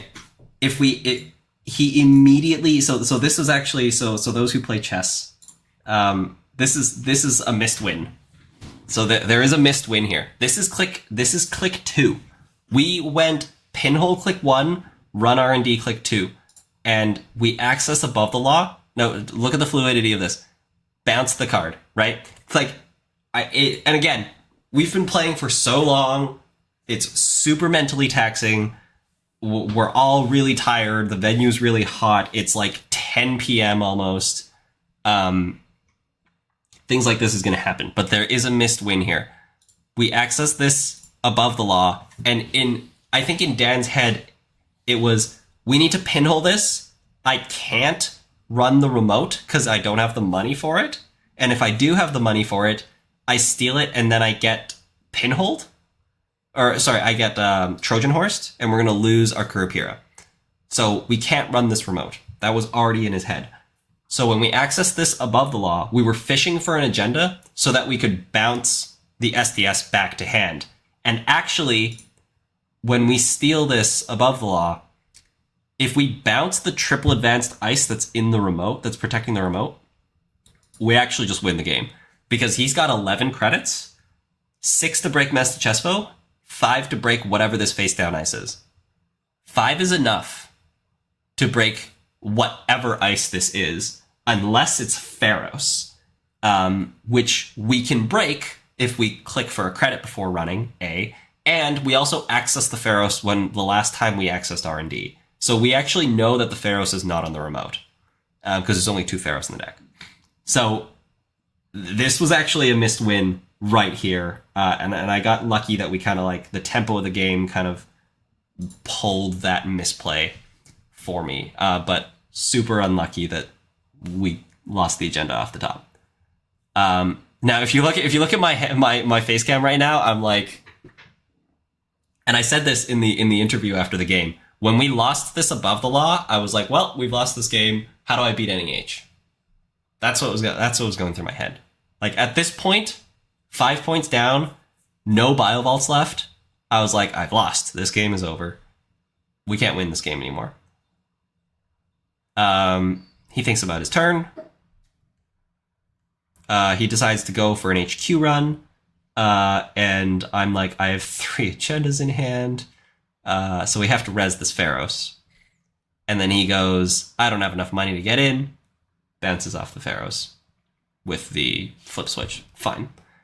And now this point's like super interesting, and is like a very important like high level lesson about like competitive Netrunner, is the tempo at which you do things can suggest things.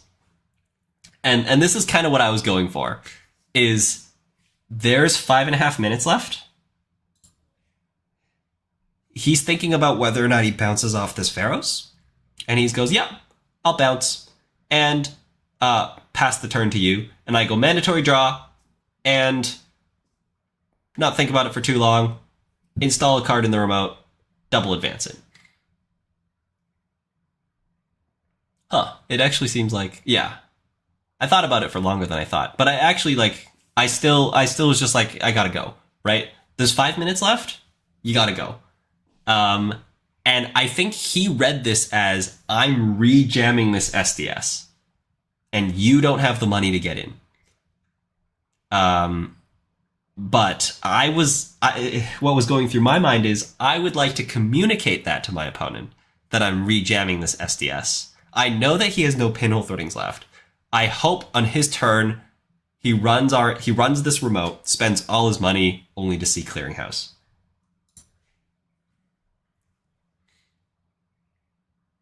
So, he rolls Archives Mark, loses $1 on the rhyme, sees a bunch of Mess and Chess foes that I discarded because HQ is pretty solid, clicks for 3 credits, and runs the remote. And here it's like, this is why it's like super important to like keep a poker face no matter what the card in the remote is. Like, I know a lot of people will be like, if this is SDS in the remote and they have the money to get in, like they'll be like, "Ah, you got it, good game." Or they like res the ice, and once you like res, so I go like no res, and then I res the tree line, right? And then at this point they'll be like, "Yeah, you know, you have enough money, good game." But like, you don't want to sell the fact that that's actually the game in the remote. So here I flip the card over, and it's Clearinghouse. And I actually like, I'm pretty sure Andre, I'll turn the sound on here for everybody. So we listen to the commentators for like 10 seconds. Pure math, 6 + 1 is 7. You can get through here if it's an NGO front. You might have a problem, but that's... Sorry, hang on. Oh yeah, desktop audio is good. Should be, if I'm not mistaken, Cable is in. We're going to access a card. And with that access is going to be a bracket. Oh, Clearinghouse! Clearinghouse. We keep forgetting that card is so there. I think like Andre thought that that was game, that was the SDS, that I rejammed it. I think everybody watching thought it was a rejam. Yeah, and Andre thought it was a rejam, right? And Andre was like, "Yeah, that's it. There's a bracket reset. We're going to the next game." Yeah. And it wasn't. And he's at 4 credits here. So his credits kind of like in 2 different places here. So if we look closely at his board, there's 4 credits here. And he chooses not to trash the Clearinghouse. And I think like some people were like, "Oh, like he didn't have enough money, so he couldn't trash it." Or if he did have enough money and he didn't, like that's a misplay. It's actually totally not a misplay for him to not trash this. This is 100% correct for him to not trash this. When he accessed this, first of all, I was like, yes, he made the run. But secondly, I was like, please trash it. Because this was last click, right? If he trashes this and goes to $1, I have 2 credits, and I can advance Mess to Chessfo, advance Mess to Chessfo. I go to 4, play Trojan Horse. And from there, I need to boost it by 1. And now I trash Kurapira, right? And now I can like score SDS. And the thing is, like, you might be like, "Oh, well, he can still run R&D." Well, not really, because we don't have the money to run R&D this turn. We definitely can't run the remote, right? Well, definitely can't. That was the issue, is because the middle ice was a Winchester and not a barrier. We can technically boomerang the remote and run, but like we also need to have enough money, right? So next turn with 2 credits, I go advance, I go to 4. We play the Trojan Horse. We pay 1, we go to 2. And we kind of need to top deck a Subliminal, or if he doesn't run, I pick up my Subliminal, and then I can jam my SDS. And if I can SDS to shoot your Unity, now you lost Unity and Kurupira, and now I win the game, right? Even with 4 minutes left, like, you don't have any lines anymore. And it's just a matter of me clicking for credits and scoring my agendas. And I need to score 2 agendas, and I'll go to 6 points, and I'll win on time. So that was like a very, very good choice by him not to trash and to leave it there. Because the other thing about not trashing is, like, I have 2 credits. What am I doing with this clearinghouse? Right? Like, am I going to click for 2 credits? Am I going to, like, advance the 2 Mess and Chess foes, go to 4, and then advance it once? And then next turn I advance it 3 more times? I guess. But, like, that's, like, 2 whole turns where he can do something and not run the risk of Trojan Horse. So I mandatory draw. I found a NGO front. So in my head, I was like, immediately install, advance the NGO, put the 3rd counter on this clearinghouse. Now, at this point, I was just like super time pressured and super stressed about time. So there's like misplays galore on this last turn, actually, on these last 2 turns. Like, I should have, actually, because I top decked the NGO, I should have Trojan Horsed them. Trojan Horsed them immediately. Because install advance the NGO, and then popping it brings me to 8 credits, which is the perfect number of credits. Well, actually, it's more than I need. I play Trojan Horse, and then we need to get the Trojan Horse to a trace 8. Which costs me 4, plus 1 is 5, so it leaves me at 3 credits. So I would have been able to Trojan Horse him anyways, and then again we just like convert the game because I'm at 3 credits. We go install, we like overwrite the. Actually, no, maybe we don't even overwrite the clearinghouse, and we just like advance the clearinghouse and try to kill him with it. And that's probably like a much cleaner way to win this game, but we don't do that. I didn't think about that line. I was super concerned about time. He's resolving a class act trigger. He goes and does that. Again, like, huge respect to Cable Carnage for playing as fast as he did here. Like, he could have easily, like, tanked on his turns and won this on time. But he clicked for credits, like, pretty quickly. The thing is, like, he's got $4, like, what else are you going to do on your turn? You're going to click for credits. Like, that's your line. But I think he was well within his rights to, like, think about it more. But that's the line, right? There's nothing else you're doing this turn. So we advance the NGO front, advance the Mess and Chess foe. We put a 4th counter on this clearinghouse. Now, instead of putting the 2nd advancement counter on the NGO, I should have put an advancement counter on the Mess and Chess foe and R&D. Yeah, like there's no reason for me to need this 8 credits on the NGO. I need 5, not 8. Like 5 lets me res the Winchester on the remote. That's it. That's all I need money for. $8 doesn't do me anything. So I should have advanced the Mess and Chess foe on R&D. Now, here on my turn, I top deck this Biovault, which is huge. Because now Cable Carnage has moneyed up, which means he can boomerang this tree line and run the remote and trash this clearinghouse. But because I top deck this 3rd Biovault, like, things are massively different. Now this clearinghouse threat is real, and only because of the Biovault top deck. This was a snap install, like mandatory draw Biovault, snap put it in there, double advance.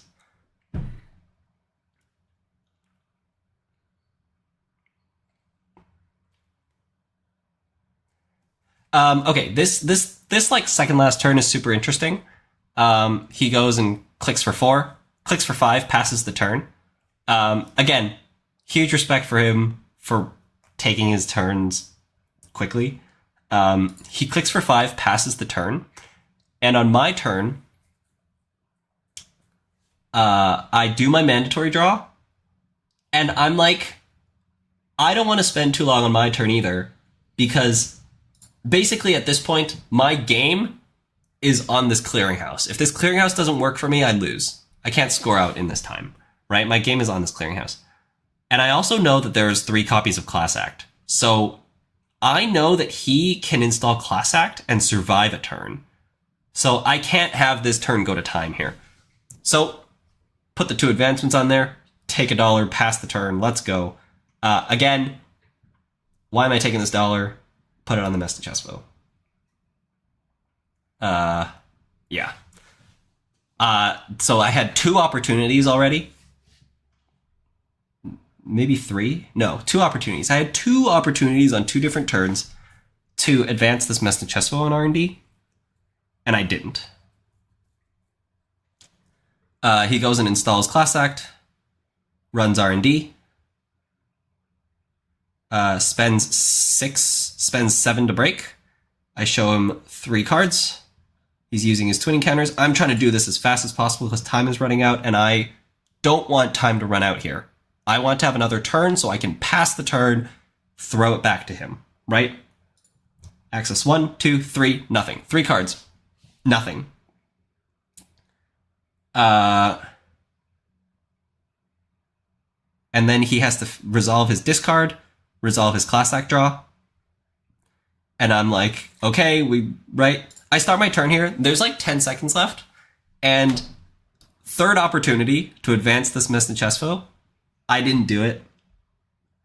I had like a couple seconds here to think, but no, he was still like half resolving. He was still like talking to the judge about Class Act trigger. So if we watch like Cable Carnage's cam on the top right, he finishes his run, takes $1, is doing his Class Act draw. Something happened there, and I was just kind of like, you just draw your cards. Like, I think what happened was he thought that he had to resolve the Class Act bottom ability, but actually he had already, like, I don't know, like, I think he had already drawn this turn or something. I don't know. So he goes ahead, is doing this thing, is still half talking to the judges. There's 7 seconds left, and I'm like, okay, are you done your turn? Are you done your turn? You are? Click for 3, pass. And if we look at the exact timing of this, 5, 4, click for 3, pass the turn. The second I discard my card is when my turn has ended, right? So I end my turn here. If you watch my cam now on the top left, like, click for 3, discard a card, pass the turn, 2 seconds left. At this moment is when the turn has passed over to the runner, is when I've discarded my card. Because that's the last thing on my turn. There's 2 seconds left. So, like, in the moment, it did not feel like I had any time at all to put the advancement on this Mesta Chespo.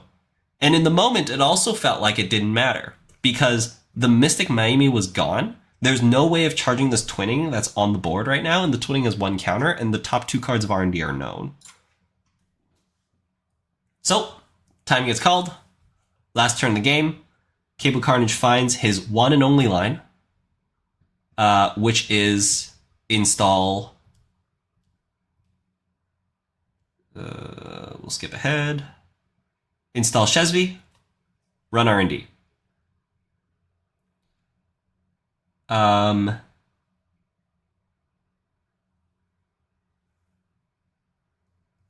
he goes and installs Chesvi, runs R&D, uses the Chesvi counters to break, gets a second twinning counter, and here I'm deciding if I want to pop the Biovault or not. And I'm like looking around, seeing if there's pinholes left, but actually it just like doesn't matter because I didn't advance the Mesta Chespo, he can get back in with the 3 credits that he has. So his turn was install Chesvi, run R&D, 2 clicks left. If I pop the Biovault, he goes take a credit, click 4, run R&D. And with 4 credits, 1 to boost Unity on the Hortum, 1 to break the end of the run, 1 to boost Unity on the Mesta Chespo, 1 to break the end of the run. Gets in. So that's why I didn't pop the Biovault there. Yeah.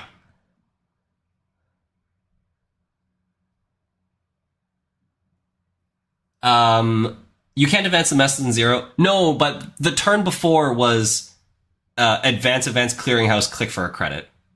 So I just have to do it the other way. I just have to advance the mest and then double advance the clearinghouse. Yeah. There is no third class act because there's no more stack. So I saw this as he drew the cards with the class act to survive for a turn. Was there is actually no more cards left in the runner's deck. So there is a third class act. There's no more cards to draw. So there is no line there to survive. So this was the only line he had. And this line only existed because I missed 3 opportunities to advance the Mess and Chesvo. Because if I do advance the Mess and Chesvo, then he loses 3 additional credits this run, and then I Biovault him. And then he has no money, nowhere to get in. And then I win. But instead, we have to give him this small out of seeing the agenda on the 3rd card. We look around, and I make a comment here. Yeah. Okay. So this is the moment, right? So I'll rewind it so that we can look at both face cams. So let's start by looking at my face cam, right? So on my face cam, I'm just considering this, and I smile, and I'm like, so if I lose this game, it's because I didn't advance this Mess to Chesvo. And I'm like just like smiling and like shaking my head at myself. And if we watch the right side cam, he just like listens to what I say, and then he's like, yep. He smiles and he understands, right? He's like, yep, that's exactly what's going on. If you lose this game, it's because you didn't advance this Mess and Chesvo. So I'm just like, let's see it. So he spends his twinning counters, and we access 1 card. We access 2 cards. Those are the 2 cards that we already know. And before this 3 card, let's count how many people have their like mouths covered by their hands. There's like 1, 2, 3, 4, 5, like 6. Like basically everybody's like, oh, what's this card gonna be? We show the hedge fund. It's nothing. He sits back. I know I've won. He knows. He says GG, and I'm basically like not in control of myself after this.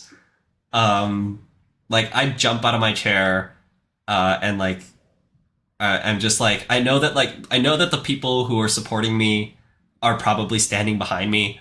So I'm just like rushing over there to find people to embrace, and that like this hug right now with Finn is like super meaningful to me. Like I do like all of my competitive play, like most of my Netrunner time and play and testing is spent with Bridgman. Very, very good friend. Yeah, and he's been like right there with me during all these like competitive events, and yeah, it's like I'm not like control, like I basically have like no thoughts after, because we just like can't believe we like made it through all that. Yeah, super tense finals again. Like after losing that second agenda, I totally thought I had lost. This is Elisa.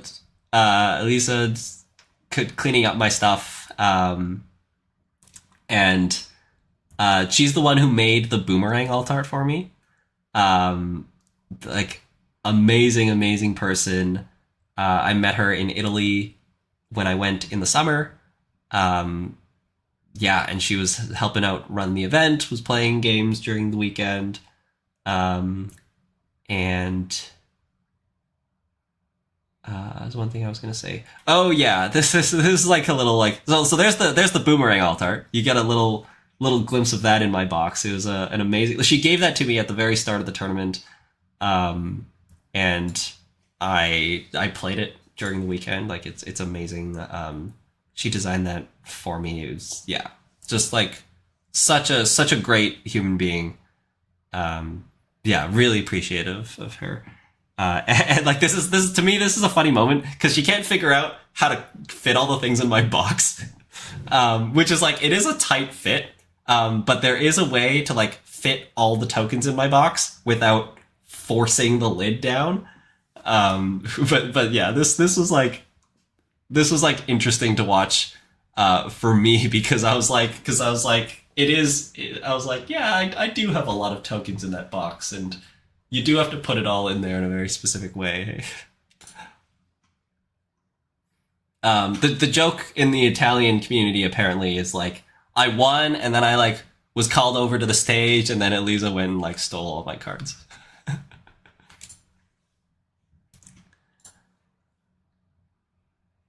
All right, so that's that. I've been this has been a long stream. I have interviews tomorrow for law firm jobs that I got to get to. So I will, yeah, I'll be calling it there.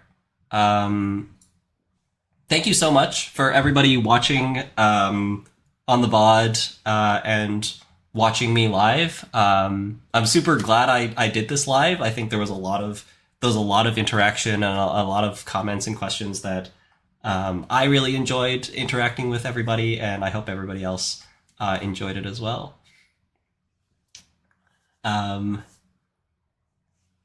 Awesome. Okay. Thank you everybody. Thank you everybody for the messages right now. Yeah, really appreciate it. And again, I'll put timestamps and everything for the video afterwards. It is a super long one. You stuck it all out. Thank you so much for being here. It really means a lot. The community means a lot to me. And one more thing before ending. I will stream more often this year. Like last year I didn't stream at all because first year law school was crazy. But this year I'm going to stream. So expect some more streams. Probably on Fridays is my best day. So expect some streams on Fridays. And